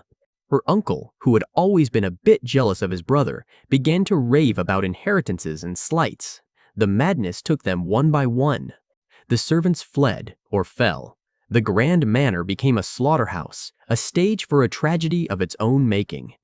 Chloe, being a child, was hidden away in her room, clutching Daphne tight. She could hear the screaming, the crashing, the terrible sounds of her family tearing itself apart. She didn't understand what was happening, only that the people she loved had turned into monsters. The last one to find her was her own mother, her eyes no longer filled with love, but with a terrifying, vacant hunger. A hunger fueled by the night's corrupting will. Chloe was the last to die. In her final, terrifying moments, pinned against the floor of her nursery, she wasn't thinking about hate or fear. She was looking at the familiar, painted face of her doll, Daphne, clutched in her small hand. And all she could think, all she could wish for with the last ounce of her soul, was to live. She didn't want to leave her grandfather. She didn't want to leave her home. She didn't want to leave Daphne. She just wanted to live. Now, this is where it gets really profound. There's this artifact, the old portrait, that gives us a glimpse into that moment. It's a painting of Chloe holding the doll, but if you look at it long enough, you can almost feel the memory it holds. The item's description is what tells the story, and it has a line that will just send a shiver down your spine. It says, "The doll understood." The young girl wished to live, and with that understanding, the doll found her purpose. Let's break that down. The doll understood. How can a piece of carved wood and silk understand anything? Because it wasn't just wood and silk, it was a vessel of love. Edgar had poured his heart into carving it. Chloe had poured her soul into loving it. That powerful, pure emotion made it more than an object. It was an anchor. When Chloe's soul was being ripped from her body, her desperate, all-consuming wish to live needed somewhere to go. It latched onto the only thing in the world that was purely hers, the one thing that was synonymous with love and safety, Daphne. The young girl wished to live, and with that understanding, the doll found her purpose. Daphne's purpose was no longer to be a plaything. Her purpose became to grant that final, desperate wish. The doll's wooden form became the new vessel for Chloe's consciousness, her memories, her will. The girl died, but her spirit, her essence, flowed into the doll. Chloe ceased to exist, and in her place, the Revenant was born. A soul bound to a puppet, animated by a singular, burning desire for vengeance against the darkness that took everything from her. And this is the most crucial part of her story, the thing that makes her so unique and so powerful. The night's corruption twists its victims. It erases who they were and overwrites them with its own malice, turning them into mindless puppets of hate. But it couldn't do that to the Revenant. Why? Because of self-acceptance, the entity inside the doll had a choice. It could have been a confused, tormented spirit, a ghost of Chloe trapped in a wooden shell, easily susceptible to the night's influence. But it wasn't. In that moment of transference, a new identity was forged. She wasn't Chloe anymore. Chloe was the little girl who had died on the floor. She wasn't just Daphne, the inanimate toy. She was a fusion of the two, a new being entirely, and she accepted it. She accepted that her body was now wood and porcelain. She accepted that her life was over, and this new existence was all she had. By embracing this new identity, the Revenant in the doll's house, she built a fortress around her soul. The night's corruption seeks to fill a void, to prey on confusion and despair. But she had no void. She had a purpose, forged in the last breath of a dying child. Her identity was solid, absolute. I am the Avenger. I am the memory of Chloe. I am the will that survived. This acceptance is what allows her to resist. While other corrupted souls are slaves to the night's will, screaming its rage, she is silent, focused, and utterly her own master. Her rage isn't the chaotic, mindless fury of the night. It's the cold, precise, and personal fury of a murdered child. She moves with a purpose that is entirely her own, to hunt down and extinguish the shadows that devoured her family, to deliver vengeance not as a monster, but as a final, loving act for the little girl she used to be. She is a revenant, a soul returned, but one who returned by choosing and accepting a new form. And that, my friend, is a power the night can never understand and never truly control. So, let me tell you about a ghost story that's actually real. You've probably heard whispers of assassins in the lands between, right? And your mind probably jumps to the Volcano Manor and their bloody recusants. No, this is something else entirely. Something older, colder, and a whole lot stranger. They call themselves the Fellowship, which is a pretty cruel joke when you get down to it. It sounds almost noble, like a band of heroes on a grand quest. Trust me, they're anything but. Imagine phantoms, stitched together from shadow, silence, and the faint smell of grave dirt. They move without a sound, their leather armor and dark cloaks making them little more than blurs in the periphery. They don't announce themselves. They don't leave calling cards. One moment their target is alive, the next they're just not. No witnesses, no struggle, just a clean, impossibly silent death. And at the head of this grim procession is their leader, a man known only as Iron Eye. The name is brutally literal. He's got one eye, the other a mess of scarred tissue behind a simple leather patch. The eye that remains, though, is something else. It's the color of a winter sky over a frozen lake, pale, hard, and utterly unforgiving. It's an eye that doesn't see people. It sees objectives, obstacles, and the most efficient path from A to B. He is the heart of the Fellowship, the cold, still point around which their deadly purpose revolves. Now, here's where the story gets really twisted.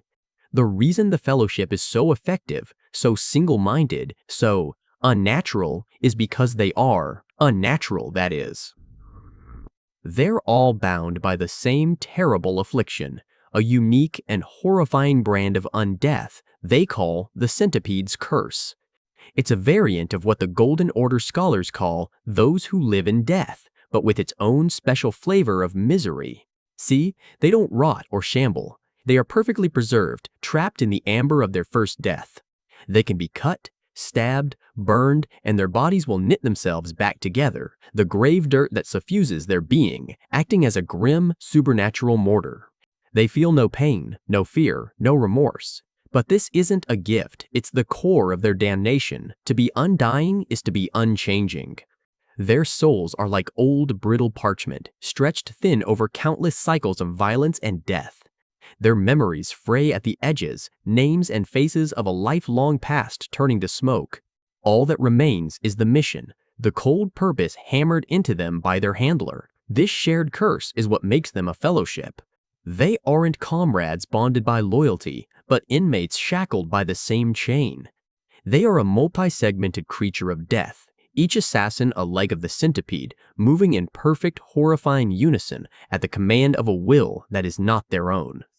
If you ever found yourself close enough to one, you wouldn't just feel a chill, you'd smell it. The scent of stagnant crypts, of wet earth that hasn't seen the sun in 1,000 years. It's the smell of life that has long since ended but refuses to lie down. So you have to wonder, what brings a creature like Iron Eye, this perfect, undying killer, to the lands between? He wasn't here for a contract or for conquest. He was on a hunt, a deeply personal one.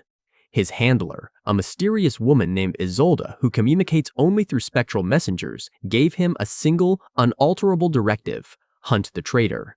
This wasn't just some deserter. This was an apostate, one of their own who had committed the most profound sacrilege imaginable. They had located a secret fellowship hideout, a sanctum hidden deep in the consecrated snowfield, and they had torn it apart. They didn't just kill the members stationed there, they desecrated them, using forbidden rites to inflict a final, true death from which even the Centipede's curse couldn't bring them back. And they stole the hideout's heart, a relic, a shard of petrified starlight that was said to quiet the ceaseless, hollow echo in their souls. It was the only comfort their kind had ever known, and the traitor had stolen it. For Iron Eye, this was no longer just a mission, it was a crusade. He was the embodiment of their collective wrath, sent to erase this stain on their cursed existence. The chase was a nightmare. The traitor was a ghost, a phantom who seemed to anticipate Iron Eye's every move. He'd find camps that were abandoned moments before he arrived, the embers still warm. He'd walk into traps that were so perfectly tailored to his specific training and instincts that it felt less like an ambush and more like a conversation. The traitor knew their secret ciphers, their hidden caches, their ways of thinking. It was like hunting his own shadow, and the shadow was taunting him, leaving behind cryptic clues, a familiar knot tied in a rope, a specific arrangement of stones that spoke to a shared history he couldn't place. The cold purpose that defined him began to curdle into something hot: frustration, confusion, and a deep, burning rage. Finally, after a pursuit that dragged him through the festering swamps of Caelid and into the starless depths of Nokron, he cornered his prey. In the silent, crumbling ruins of the Eternal City, surrounded by the husks of false stars, they met. The duel was surreal. It wasn't a battle against an enemy. It was like a dance with a reflection. Every thrust was perfectly parried. Every feint was instantly recognized. It was the brutal, efficient, and silent choreography of the Fellowship, performed by two masters. They were perfectly matched in every way. With a final, desperate surge of strength fueled by pure rage, Iron Eye shattered the traitor's stance, wrenched his blade away, and tore the helmet from his head. He was ready to stare into the face of true evil, of betrayal incarnate. And he did. He stared into his own face. It was him, unquestionably him. But older, harder, and twisted by a despair so profound it looked like a physical deformity. The skin was pulled taut over his skull, and his eyes, both of his eyes, startlingly intact, burned with a manic, furious light. The man he had spent months hunting, the monster he had sworn to destroy, the betrayer of their kind, was a future version of himself. The world tilted on its axis. Every step he had taken, every clue he had followed, it had all been a path laid for him, by him. The traitor, his future self, let out a dry, rattling laugh that echoed in the cavernous silence. And then he explained the horrifying truth. This was all Isolde's design. Their master, their handler, was the architect of this entire nightmare. She wasn't building an army or serving a cause. She was an artist, and her medium was violence. She was obsessed with a singular, insane vision, an endless night of battle, a self-sustaining paradox of conflict that would forge the perfect warrior over and over again for eternity. The Centipede's curse was the key. It made them immortal tools, and the temporal loop was her magnum opus. The cycle was cruel, perfect, and inescapable. He, the current Iron Eye, was fated to hunt and kill his future, corrupted self. In their final battle, his future self would take his eye, a symbolic act, a branding that marked him as the next in the chain. With his dying breath, the traitor would pass on the full, crushing weight of the curse's truth and the stolen starlight relic, whose comfort would now feel like a poisoned lie. In killing his future, he inherited it. The despair, the rage, the horrifying knowledge of his own sealed fate, it would all flood into him. He was now on the path to becoming that broken man. He would carry on for a time, but the knowledge would fester. Eventually, driven mad by the cage of his own destiny, he would be the one to snap. He would be the one to desecrate a hideout, to steal the relic in a desperate attempt to feel something, to become the traitor. And from her place in the shadows, Isolde would dispatch the next one, a younger, determined, two-eyed version of himself, filled with a cold and righteous purpose. He was the hunter, now fated to be the hunted. He was the executioner, now standing on the gallows of his own making. His quest for vengeance was a lie. His free will was a ghost. He was just a gear in Isolde's perfect, grinding machine of endless violence, forever chasing and being chased by his own shadow in a night that would never, ever end. So, you want to know about the Raider, the big guy in the horned helm, the one who fights like a storm given human form. Everyone in the lands between has a story about him. They see the axe, the shield, the sheer unrelenting force of him, and they think they have him figured out. A brute, a barbarian, another tarnished chasing a crown he doesn't understand. But that's not it, not even close. To get him, you have to understand where he came from and what he was truly hunting. He wasn't born in this cursed land. He came from the sea, from the roiling, salt-sprayed coastal waters far beyond the fog. He was a pirate, born and bred, a king in his own right. See? Back in his homeland, the sea was everything. It was life, it was death, it was freedom, and it was ruled by pirates. Not the scraggly, one-eyed vagabonds you might picture, but grand fleets and warrior clans who lived by the blade and the tide. It was a culture built on a simple, brutal truth. Strength is the only law that matters. The strongest ruled the waves, took the best prizes, and had their names sung in sea shanties for generations. Glory was their currency, and our raider was the wealthiest man alive. This pirate world was split right down the middle, cleaved in two by a rivalry as old as the currents. In the west, you had the Western Fleet, commanded by a man they called White Horn. He was a cunning, cruel bastard. His ships were sleek and fast, his crews disciplined and ruthlessly efficient. They were sharks, striking from the depths, all strategy and cold calculation. White Horn believed in order, his order, imposed on the world through fear and a sharp blade. He saw the sea as a chessboard, and he was its grandmaster. And then there was the East, the Eastern Armada. They were a different beast entirely. They were the storm, wild, unpredictable, and utterly terrifying in their power. Their ships were heavy, iron-banded behemoths built to smash through anything in their path. Their crews were a howling mob of the strongest warriors the coast had ever produced, and leading them was a legend, a man whose strength was said to challenge the sea itself, a warrior of pure, unadulterated passion and fury. They called him Black Claw. For a decade, these two titans, White Horn and Black Claw, tore the ocean apart. Their war was the saga of their generation. It wasn't just about territory or treasure. It was a fundamental clash of philosophies. White Horn's cold, tactical precision against Black Claw's overwhelming, chaotic force. Every sailor had a story of their encounters. The Battle of the Serpent's Teeth, where Black Claw's flagship single-handedly broke White Horn's blockade by simply ramming through the center of his formation. The Raid on Greyport, where White Horn predicted Black Claw's movements perfectly, luring him into a labyrinth of chained ships and fire traps. A battle Black Claw only survived through sheer, bloody-minded ferocity. They were each other's measure. Each victory, each defeat, only sharpened them, hardened them, and made the prospect of their final, inevitable duel more legendary. It was the fight the whole world was waiting for, the one that would finally crown a single, undisputed king of the seas. And this is where the story you think you know gets it all wrong. You see the raider here, in the lands between. You see the great horned helmet he wears, a fearsome thing of steel and bone, and you call him by the name you've heard in whispers. You call him White Horn, but you're wrong. The helmet is a trophy, ripped from the head of White Horn's greatest champion during a skirmish years ago. He wears it as a mockery, a constant, silent challenge to the only man he ever saw as his equal.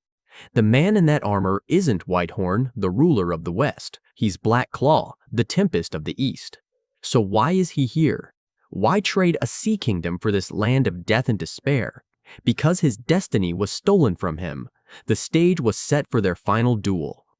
The fleets were gathered, the sky was a blood-red omen, and the world held its breath. But the night before the battle, something came out of the sea. It wasn't a fleet or a storm. It was a fog, a silent, creeping thing they called the night. A darkness that didn't just hide the stars, it swallowed them. It carried a wrongness with it, a chill that had nothing to do with the cold. It washed over Whitehorn's fleet, and where it passed, silence followed. When the dawn came, they were gone. Whitehorn, his flagship, his entire elite guard vanished. They weren't sunk, there was no wreckage, they were just taken, consumed by that unnatural night. The duel was off, the war was over. Blackclaw had won by default, and it was the most profound defeat of his life. His rival, the man who had defined his very existence, hadn't been bested in glorious combat. He'd been snatched away by some nameless, honorless horror. He was denied his warrior's end. It was an ending unworthy of their legend. Blackclaw could have declared himself king of the seas, but what was a king without his greatest rival to prove his reign? The glory was hollow. The victory tasted like ash. So he did the only thing a man like him could do. He refused to let it end that way. He gathered his most loyal warriors, pointed the prow of his ship towards the last known heading of the night, and followed. He sailed right into the heart of the abyss, chasing the ghost of his enemy. He wasn't looking for a crown or a throne anymore. He was hunting for a proper ending. He was chasing one last fight to settle the score on his own terms. His journey led him here, to the lands between, a place where the night had bled into the very soil. And it was here, on a corpse-strewn shore under a sickly, dying sun, that he finally found him. But it wasn't Whitehorn, not anymore.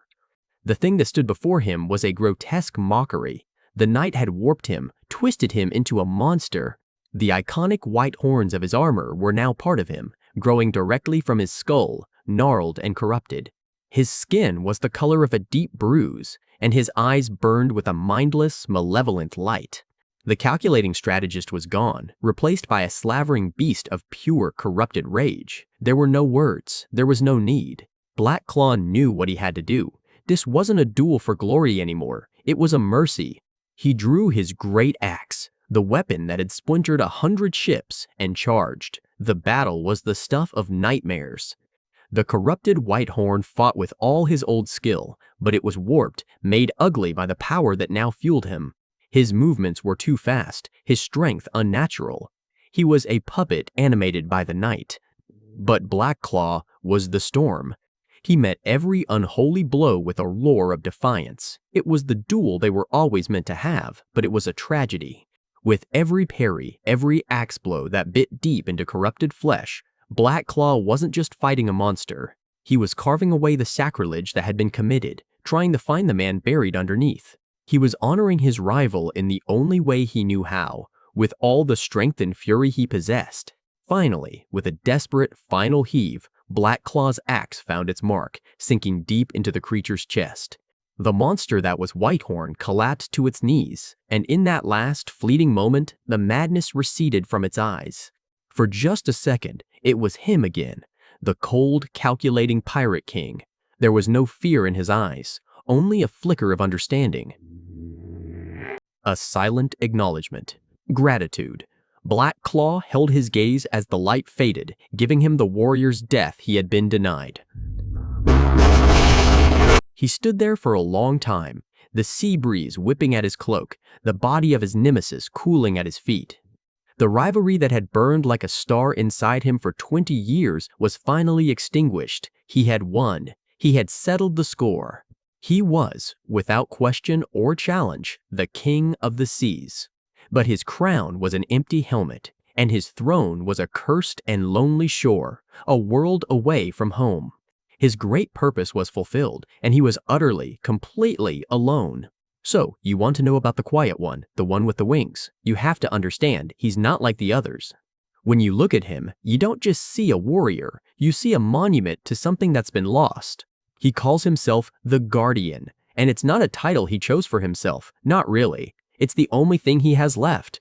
He's a knight of the Pinion Folk, a race born of the sky, and he carries himself with a stillness that's heavy, like a mountain trying to remember what it was like to be a cloud. His wings, which should be the most magnificent thing about him, are usually folded so tightly against his back they almost seem like a part of his armor. They're perfectly formed, each feather a masterpiece of iridescent silver and gray, but they never move. They're a promise that can no longer be kept.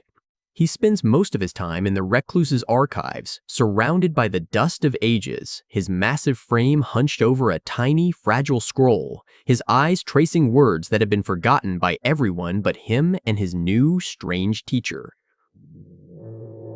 He doesn't speak much, but when he does, his voice is like the low rumble of distant thunder, a storm that passed long ago but left the air charged and solemn.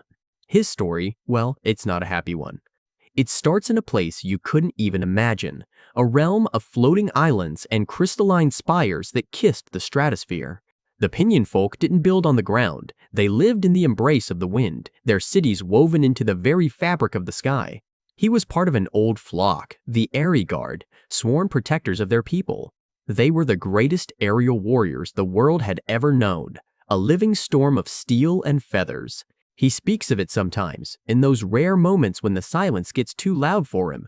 He talks about the feeling of the sun on his back as he broke through the cloud ceiling, of the chorus of 1,000 wings beating in unison, a sound that was both a song and a threat.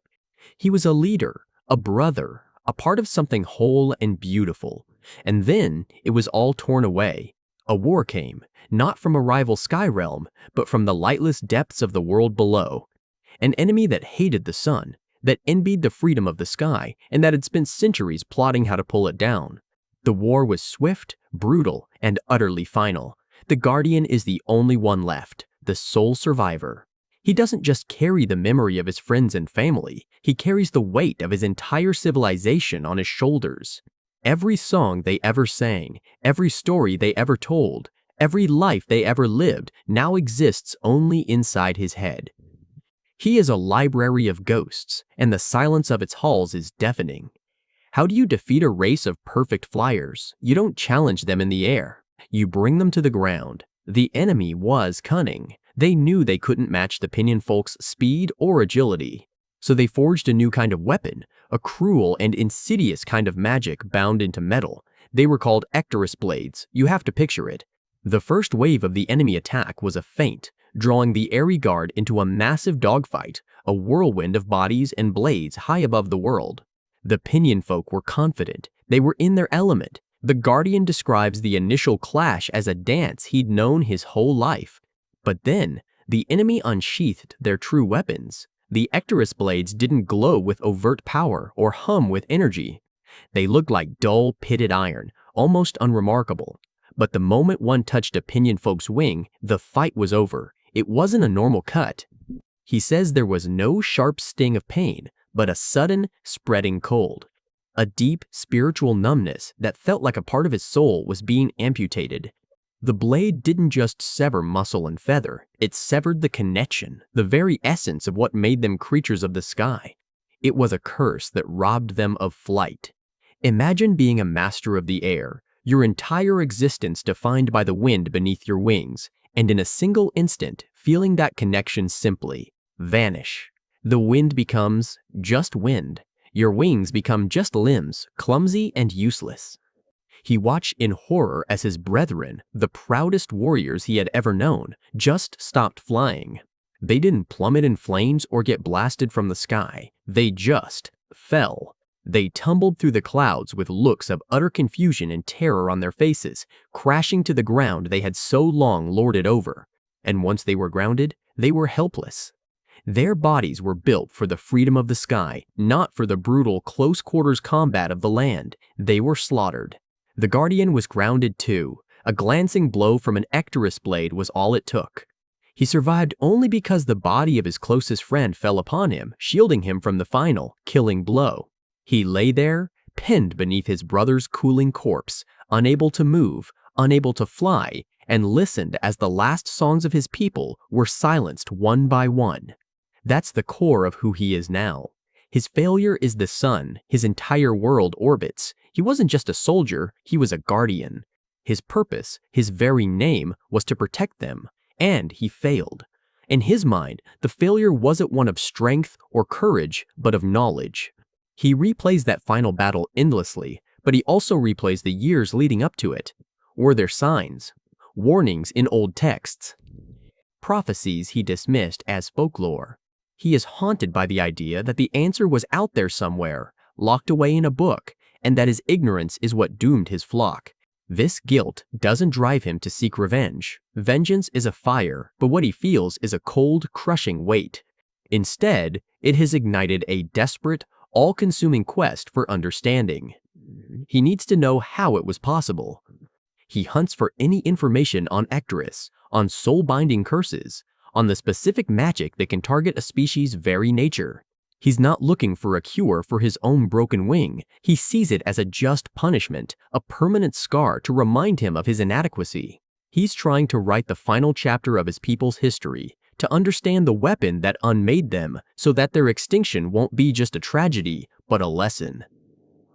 It's a penance he has assigned himself, to become the scholar he should have been before he was forced to be the last warrior. And that is what led him to the Recluse. After years of searching through ruined libraries and forgotten crypts, every trail, every whispered rumor of a man who hoarded knowledge like a dragon hoards gold pointed to one place. The Guardian didn't seek out an ally or a friend. He sought out a living archive. When he finally found the Recluse, the proud knight of the sky humbled himself completely. He didn't demand answers, he offered service. He pledged his strength, his loyalty, his very life, in exchange for one thing, access to the Recluse's knowledge.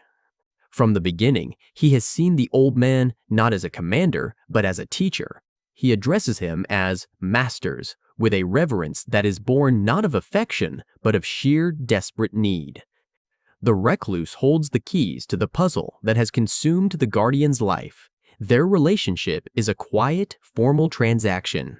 The Guardian will stand sentinel for days without moving, a silent statue of grief and duty, and in return, the Recluse allows him to spend his nights poring over ancient texts that smell of dust and decay. He is a ghost haunting a library, a broken-winged knight who traded his sword for a scroll, hoping that somewhere in the brittle pages is the truth that will finally quiet the ghosts of his old flock. So, everything comes to a head in that damp, mossy cavern. It's not with a clash of steel or some grand explosion, but with a quiet, earth-shattering revelation. And it all starts with a piece of jewelry, of all things. The Guardian, you see, had been holding on to the witch's brooch for a while. He'd found it, tucked it away, another relic from a forgotten time. But one quiet evening, while Revenant was tending to the fire, the Guardian took it out. He wasn't looking for answers, not really. He was just remembering. He turned the old, tarnished silver over in his gauntleted hands, and his eyes fell on the faint, almost erased inscription. A charm once used to calm violent winds and soothe the raging heart of the sky. Calm, violent winds. It's such a gentle, peaceful turn of phrase, right? It's not about fighting the storm, but soothing it. It's the kind of magic that nurtures, that protects.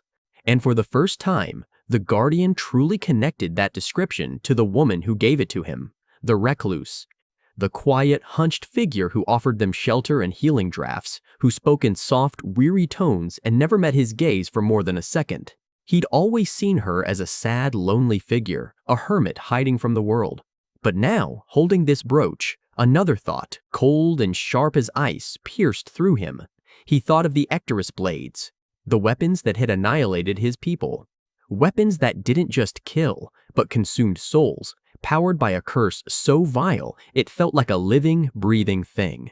A curse that felt like a storm, a violent, raging wind that could never be calmed. And that's when it clicked. The pieces didn't just fall into place, they slammed together with the force of a physical blow. The Recluse's immense yet sorrowful magical aura, her deep, intrinsic knowledge of curses, which she'd always passed off as academic, her constant, almost suffocating kindness, which now felt less like generosity and more like penance. She wasn't just a master of curses, she was the master of curses, the architect of his people's doom. She was the one who had forged the Erdtree blades. Imagine the feeling. The person who has shown you more kindness than almost anyone in this broken world, the one who gave you a safe place to rest your head, is the very reason you have nowhere else to go. The Guardian stood up, the brooch clenched so tightly in his fist that the metal groaned. The rage was there, of course. A white-hot, ancient fury that was his birthright. The screams of his flock, the scent of burning feathers and ozone, the sight of his home turning to ash, it all came rushing back. He walked over to her, his steps heavy. each one a hammer blow against the stone floor. She was stirring a pot over her small fire, her back to him as she always was. She didn't even turn around. It was as if she'd been waiting for this moment for 1,000 years. "You know," she said, her voice barely a whisper, yet it cut through the crackling flames. It wasn't a question. The Guardian didn't answer right away. He just stood there, a towering silhouette of judgment, the weight of his entire extinct race on his shoulders. He finally managed to speak, his voice a low growl. "The Blades, the Soul Eaters, it was you." She finally stopped stirring and set the ladle down with a soft clink. Slowly, painfully, she turned to face him. And for the first time, she looked him directly in the eye. There was no fear there, only a vast, bottomless ocean of guilt and regret. "Yes," she said, "it was me." And then the story just spilled out of her. It wasn't a confession made under duress. It was a dam of guilt breaking after centuries of pressure. She explained that her magic, the magic of the brooch, was never meant for war. It was a craft of appeasement, of balance. She could soothe tempers, calm storms, even mend broken things by coaxing their disparate parts back into harmony. She was a mender, a weaver of peace. But then the war came. The great ancient war. The army that commanded the stone golems, the ones who built the old kingdom, they were losing. The Pinion folk, the Guardian's ancestors, were masters of the sky. They were swift, powerful, and couldn't be contained by walls or legions of soldiers. The golem makers were desperate. They came to her, not with requests, but with demands. They had seen her power, this ability to influence the very essence of things, and they wanted her to turn it into a weapon. They didn't want a sword that could just cut. They wanted a weapon that could ground the ungroundable. A weapon that could infect the Pinion folk with a curse of weight and despair, a spiritual gravity that would tear them from the sky. They wanted her to take her magic of soothing and pervert it, twist it into a magic of smothering. She refused, of course, at first. But they were relentless. They promised her resources, protection, a place of honor. When that didn't work, they threatened her home, the few people she cared for. They showed her the horrors of the war, the soldiers torn apart in the skies, and they asked her if her pacifism was worth all those lives. They twisted her compassion into a tool against her. And so, broken and coerced, she agreed. She took her gentle art and began the most horrific work of her life. She created the Erdtree curse. A spell that didn't just add weight, but fed on the very soul of its victim, growing stronger with every life it took. It was the ultimate perversion of her power. Instead of calming the storm, she had created a hurricane of spiritual decay and bound it to blades of black iron. Listening to her, the Guardian could see the sheer, unadulterated self-loathing etched on her face. Every word was a fresh wound. This explained everything. Her kindness wasn't just an act, it was the only way she knew how to be her true self again. Tending to the Guardian, the last remnant of the people she had damned, and to Revenant, another cursed and broken soul. It was her only way of trying to balance the scales, a futile, desperate attempt at atonement. She was trying to soothe the storm she had created, one bowl of soup, one healing salve at a time. The rage in the Guardian's heart was still there. A hot coal in his chest. He had every right to strike her down. Vengeance was his. It was the last duty he had to his slaughtered people. He could feel their ghosts at his back, crying out for justice. His hand instinctively went to the hilt of his own weapon, but then he looked past her, towards the fire. He saw Revenant, who had been watching silently, his single eye wide with a mixture of fear and understanding. He saw the small makeshift home they had carved out for themselves in this forgotten corner of the world. He thought about their journey, about the other outcasts they had helped, the new purpose they had found. They weren't just survivors, they were the beginning of something new, a new flock. And what would vengeance accomplish? Killing this broken, ancient woman wouldn't bring his people back. It wouldn't unmake the Erdtree blades. It would only feed the very cycle of violence that had destroyed his world. It would make him a slave to the past, forever chained to a tomb of memory. His old flock was gone, but his new flock, this strange little family of the broken and the cursed, was right here, and they needed him. They needed a guardian, not an executioner. He let his hand fall from his sword. He took a deep, shuddering breath, the air rattling in his lungs. He looked at the Recluse, this monster, this murderer, this sad, repentant old woman. "I have a new flock to protect," he said, his voice raw with emotion. "My past is ash, my future is with them." He held up the witch's brooch. "Your curse destroyed my people. Let your kindness help me protect my family now." He wasn't forgiving her, not in the way that wipes the slate clean. Some things can never be washed away, but he was choosing to let go. He was choosing the future over the past. He was choosing to build something new from the ruins, rather than spending the rest of his life haunting them. For the Recluse, it was a punishment far worse than death. She would have to live, every single day, with the ghost of the man she had wronged, and she would have to spend the rest of her long, weary life trying to mend a fraction of the damage she had done. For the Guardian, it was the final, most difficult step in his own journey, releasing the burden of vengeance to truly become a protector once more. Alright, let's get into one of the wildest, most fundamental concepts in NIGHTREIGN, the idea of remembrances. And I know what you're thinking, flashbacks, right?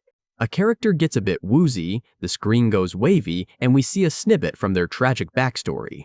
Nope, throw that entire idea out the window. In the collapsing reality of this world, a memory isn't just something you have, it's something that happens. Again. Again. It's a place you can step into, and more terrifyingly, it's a thing that can reach out and touch you, change you, even wound you in the here and now. So, how does this even work? You have to understand that time in NIGHTREIGN is completely shattered. It's not a river flowing in one direction anymore. It's more like a frozen lake that's been smashed with a hammer. You've got these massive, jagged shards of yesterday, last year, and a century ago, all pressed up against the present moment. Most of the time, you're walking on solid ice, the now. But sometimes, you step on a crack, and suddenly, you're ankle deep in a moment from the past. These are the remembrances. They're echoes of powerful, emotionally charged events that have been imprinted onto the fabric of reality itself. They're not just visions, they are localized, tangible temporal distortions. Imagine you're walking down a desolate street in the eternal twilight. You turn a corner, and suddenly, the air grows thick and heavy. The cobblestones under your feet shift to polished marble. The scent of rain and decay is replaced by incense and old paper. You look up, and the crumbling facade of a building is suddenly a pristine whole library from 50 years ago, just for a moment. You might even see the spectral, looping image of a librarian putting a book away. You can't interact with it, not really. It's like a phantom limb of history, twitching in the present. That's a minor remembrance, but the major ones, the ones tied to our characters, those are so much more dangerous and so much more important. Because when the memory is about you, you don't just see it, you are in it.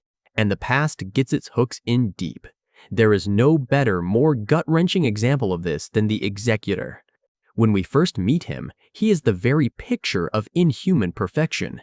He moves with a chilling grace, his form is flawless, his discipline absolute.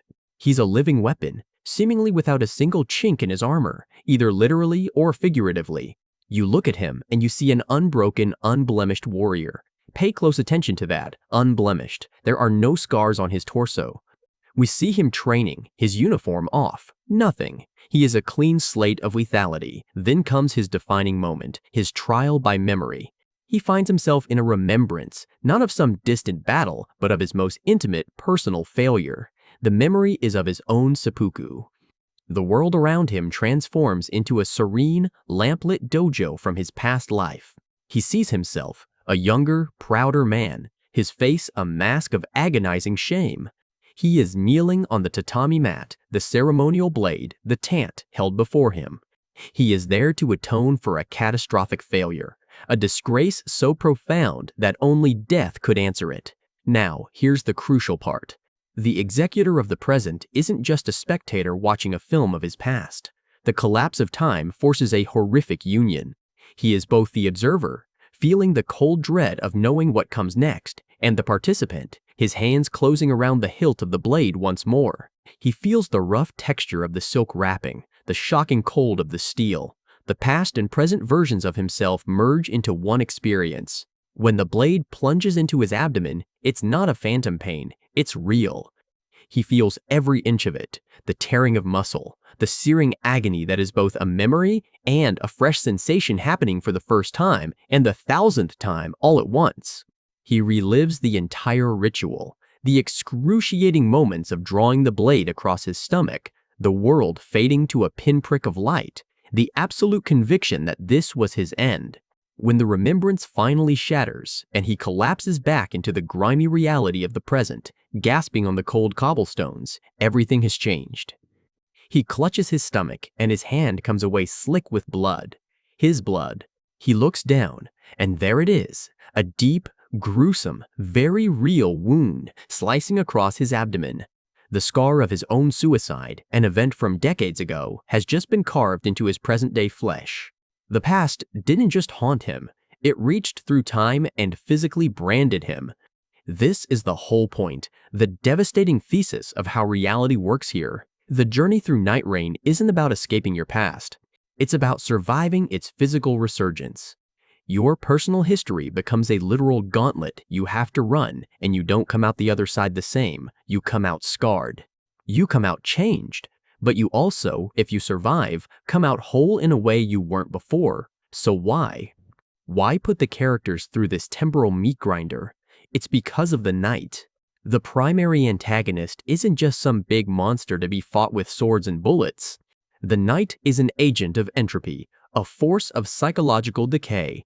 Its greatest weapon isn't a blade. It's the terrifying whisper in your ear that says, "Who are you really? Look at you, broken, confused." You are nothing. The Knight's influence is a creeping fog of doubt that erodes your identity. It preys on ambiguity, on a lost sense of self, on the gaps in your memory and the regrets you can't articulate. It finds the cracks in your soul and preys them open until you shatter completely, becoming just another mindless, shambling husk in the endless night. How do you fight something that attacks your very sense of self? You have to know with absolute, unshakable certainty who you are. And that is what the remembrances, for all their horror, provide. They are a crucible for the soul. Before his remembrance, the Executor was a perfect weapon, but he was also an empty one. He was defined only by his title, his duty. His past was a suppressed, abstract concept. He was vulnerable to the Knight's psychological warfare because, deep down, what was he besides the Executor? What would be left if that title were stripped away? But after he is forced to relive his greatest failure, his own death. He is no longer just a title. He is the man who failed his master. He is the man who chose an honorable death. He is the man who, through some quirk of fate, survived that death. He has confronted the absolute worst moment of his existence, integrated it, and now wears it on his skin as a permanent scar. That scar isn't a mark of weakness. It's a declaration. It's an anchor in the storm of unreality.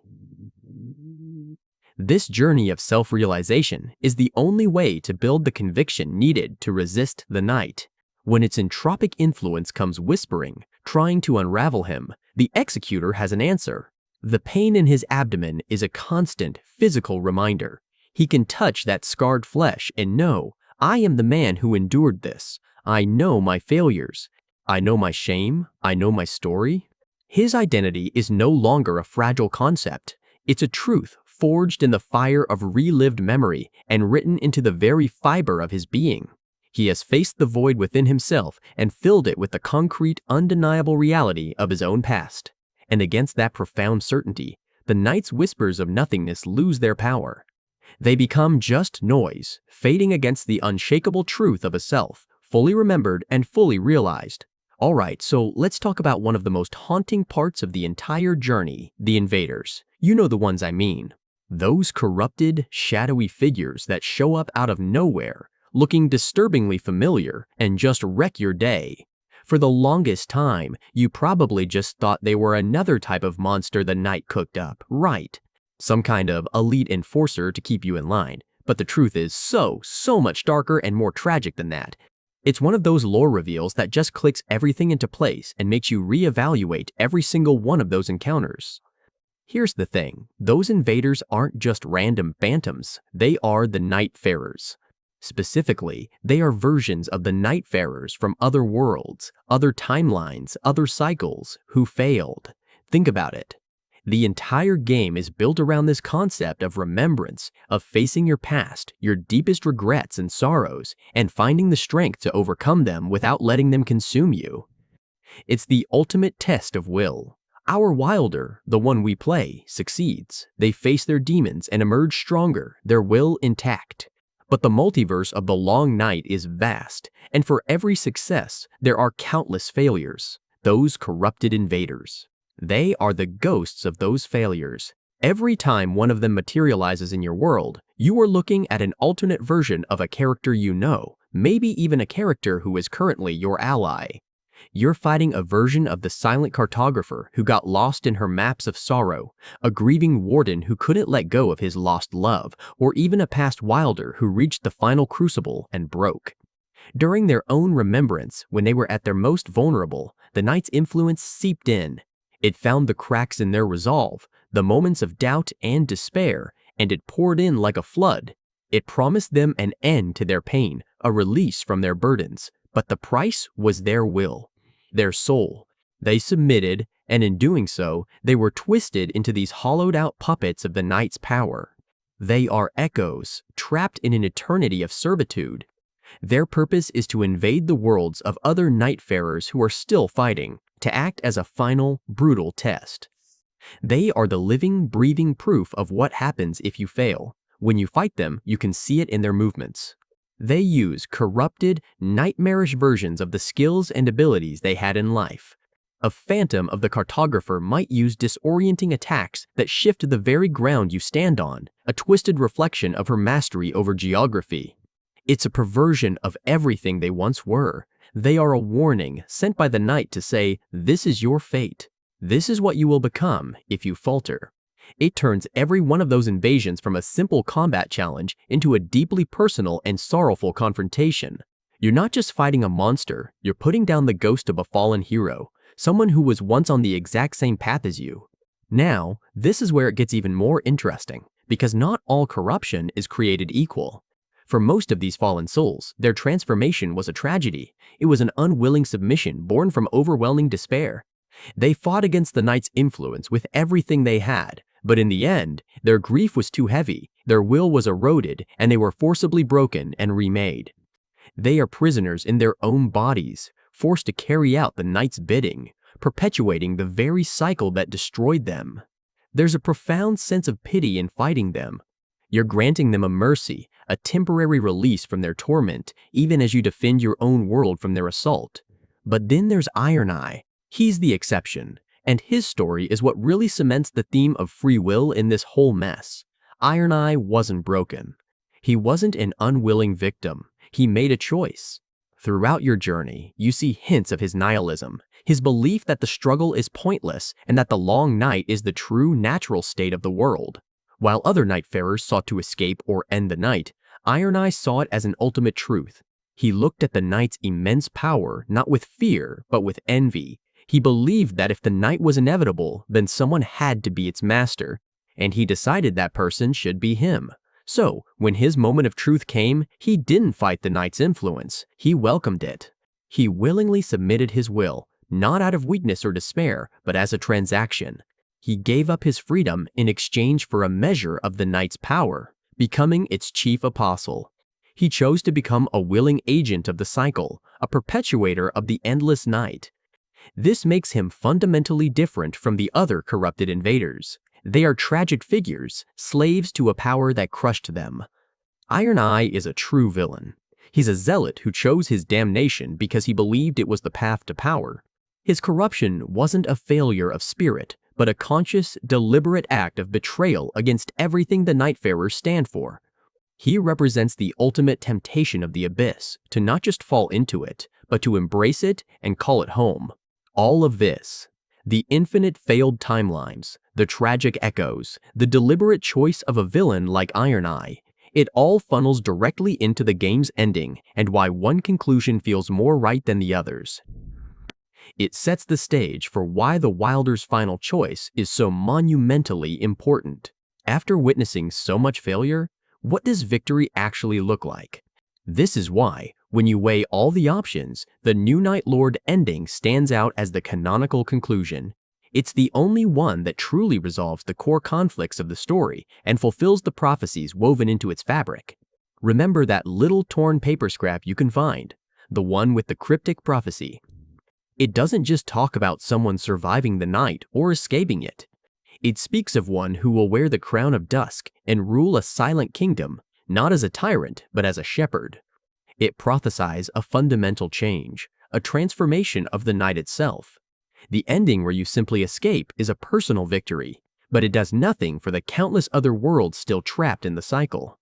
The ending where you perpetuate the cycle by becoming the new knight is just another failure, another turn of the wheel.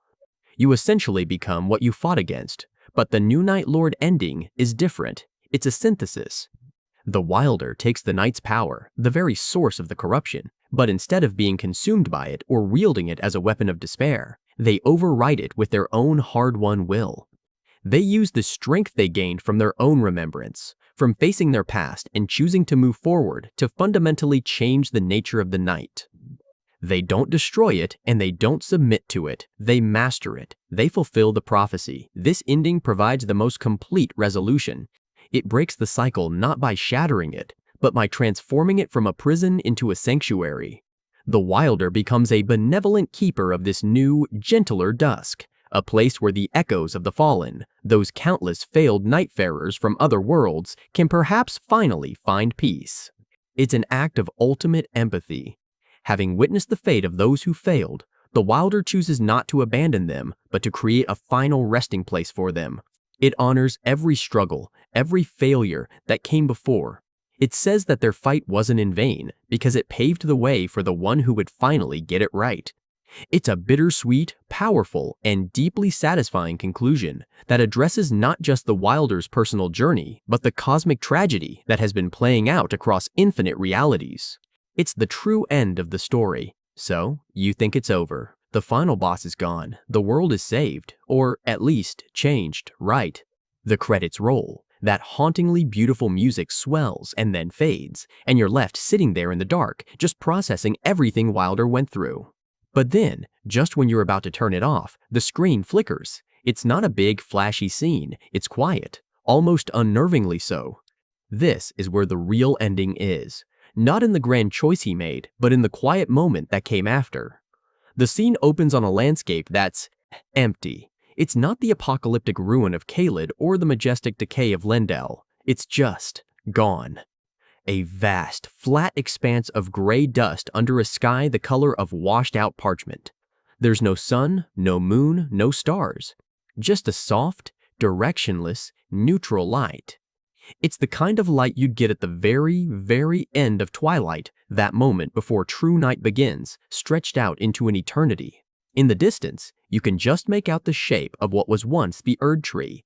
It's not a golden beacon anymore, nor is it a smoldering husk. It looks like a colossal piece of petrified wood, a colorless monument to a forgotten age. The very air seems still, like the world is holding its breath. And in the middle of all this nothingness stands Wilder. But it's not really Wilder anymore, not the tarnished we knew. He's bigger, for one. His armor, the very same set he wore into that final battle, seems to have fused with him, its edges softened and blurred. It's no longer just blackened steel, it's like solidified shadow, swirling with faint nebular patterns that drink in the ambient light. His posture isn't one of victory. He's not standing tall with his chest puffed out, he's just standing. There's a weight to him, a sense of immense, soul-crushing gravity. He has become what he set out to destroy, but in doing so, he has contained it. He is the Night Lord, not as a conqueror, but as a jailer. He has taken all the malice of the Nox, all the cold ambition of the eternal cities, all the cosmic dread of the stars they worshipped, and he has locked it all away inside himself. He is a walking prison for an endless, predatory darkness. He stands there for what feels like an age, motionless in the silent world he has created. This is his victory. A world scrubbed clean of divine influence. A world without the scheming of outer gods. A world without the blinding gold of grace or the consuming dark of the night. It's a blank slate, left to its own devices. But the cost was him. He can never go back. He is the eternal warden of the thing he defeated, bound to it forever. It's the ultimate bittersweet pill to swallow. He saved everyone, but he can never be with them again. He's an anchor, holding the storm at bay, and the price is his own existence. Then something changes. In the vast gray emptiness, a single point of light appears. It's tiny, no bigger than a firefly, but in this colorless world, it shines with the intensity of a supernova. It's a warm, golden light, pure and gentle. It doesn't pulse with power like grace did, it just is.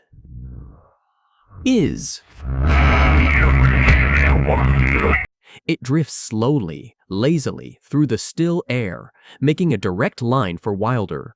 And as it gets closer, you start to wonder, what on earth could it be? Your first thought, naturally, is that it's grace. A final, desperate tendril of the greater will, reaching out to its champion, trying to reclaim him, to anoint its new lord. But the closer it gets, the more you realize that can't be right. Grace was always a command, a directive. It pointed the way, it judged, it demanded. It was a tool of a higher power with a very clear agenda.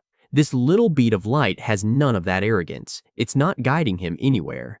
It feels like an offering, a gift with no strings attached. It's the memory of gold, not the insistence of it. So, no, it's not grace. The age of gods and their guiding hands is over. Wilder made sure of that. So what else could it be? And then, maybe you remember, way back, in a forgotten corner of a crumbling ruin, there was that iron menial, the one who had outlived its masters and found a purpose of its own. The one who gave Wilder that simple, blessed coin, not imbued with any great power, but polished over and over with a simple, unwavering belief in something better. A belief in a tarnished who could make a difference. Could this be it? Could this tiny spark be the physical manifestation of that simple, profound act of faith? Not a divine blessing from a god, but a mortal blessing from a creature made of iron and hope. It's a beautiful thought, isn't it? That, in the end, it wasn't the power of kings or gods that reached him, but the quiet, stubborn hope of a single, forgotten soul. A final reminder that even in the darkest of times, small acts of kindness can create a light that lasts forever. But there's a third possibility, and this is the one that really hits you right in the chest. As the light gets just a few feet away from Wilder, you feel it. It's not something you see, but something you understand on a deeper level. The light carries with it a feeling, a faint, ghostly warmth. The scent of rain on dry earth, the memory of a specific lullaby, the feeling of a small hand tucked into yours. It's his sister. It's not her spirit, not her ghost come to haunt him. It's the echo of her love, the very thing that started him on this impossible journey. All the pain, all the sacrifice, all the horrors he endured, he did it for her. He did it to build a world where what happened to her could never happen again. And this light is her final message. It's a thank you. It's an, I'm proud of you. It's a, you can rest now. It's all the things he needed to hear, delivered in a single, silent moment of pure, unconditional love. It's the resolution he fought for, not for the world, but for himself. The golden bead of light finally reaches him. It doesn't shatter against his shadowy armor or get absorbed into the darkness within. It gently touches his chest, right over his heart, and then it sinks inside, dissolving into him.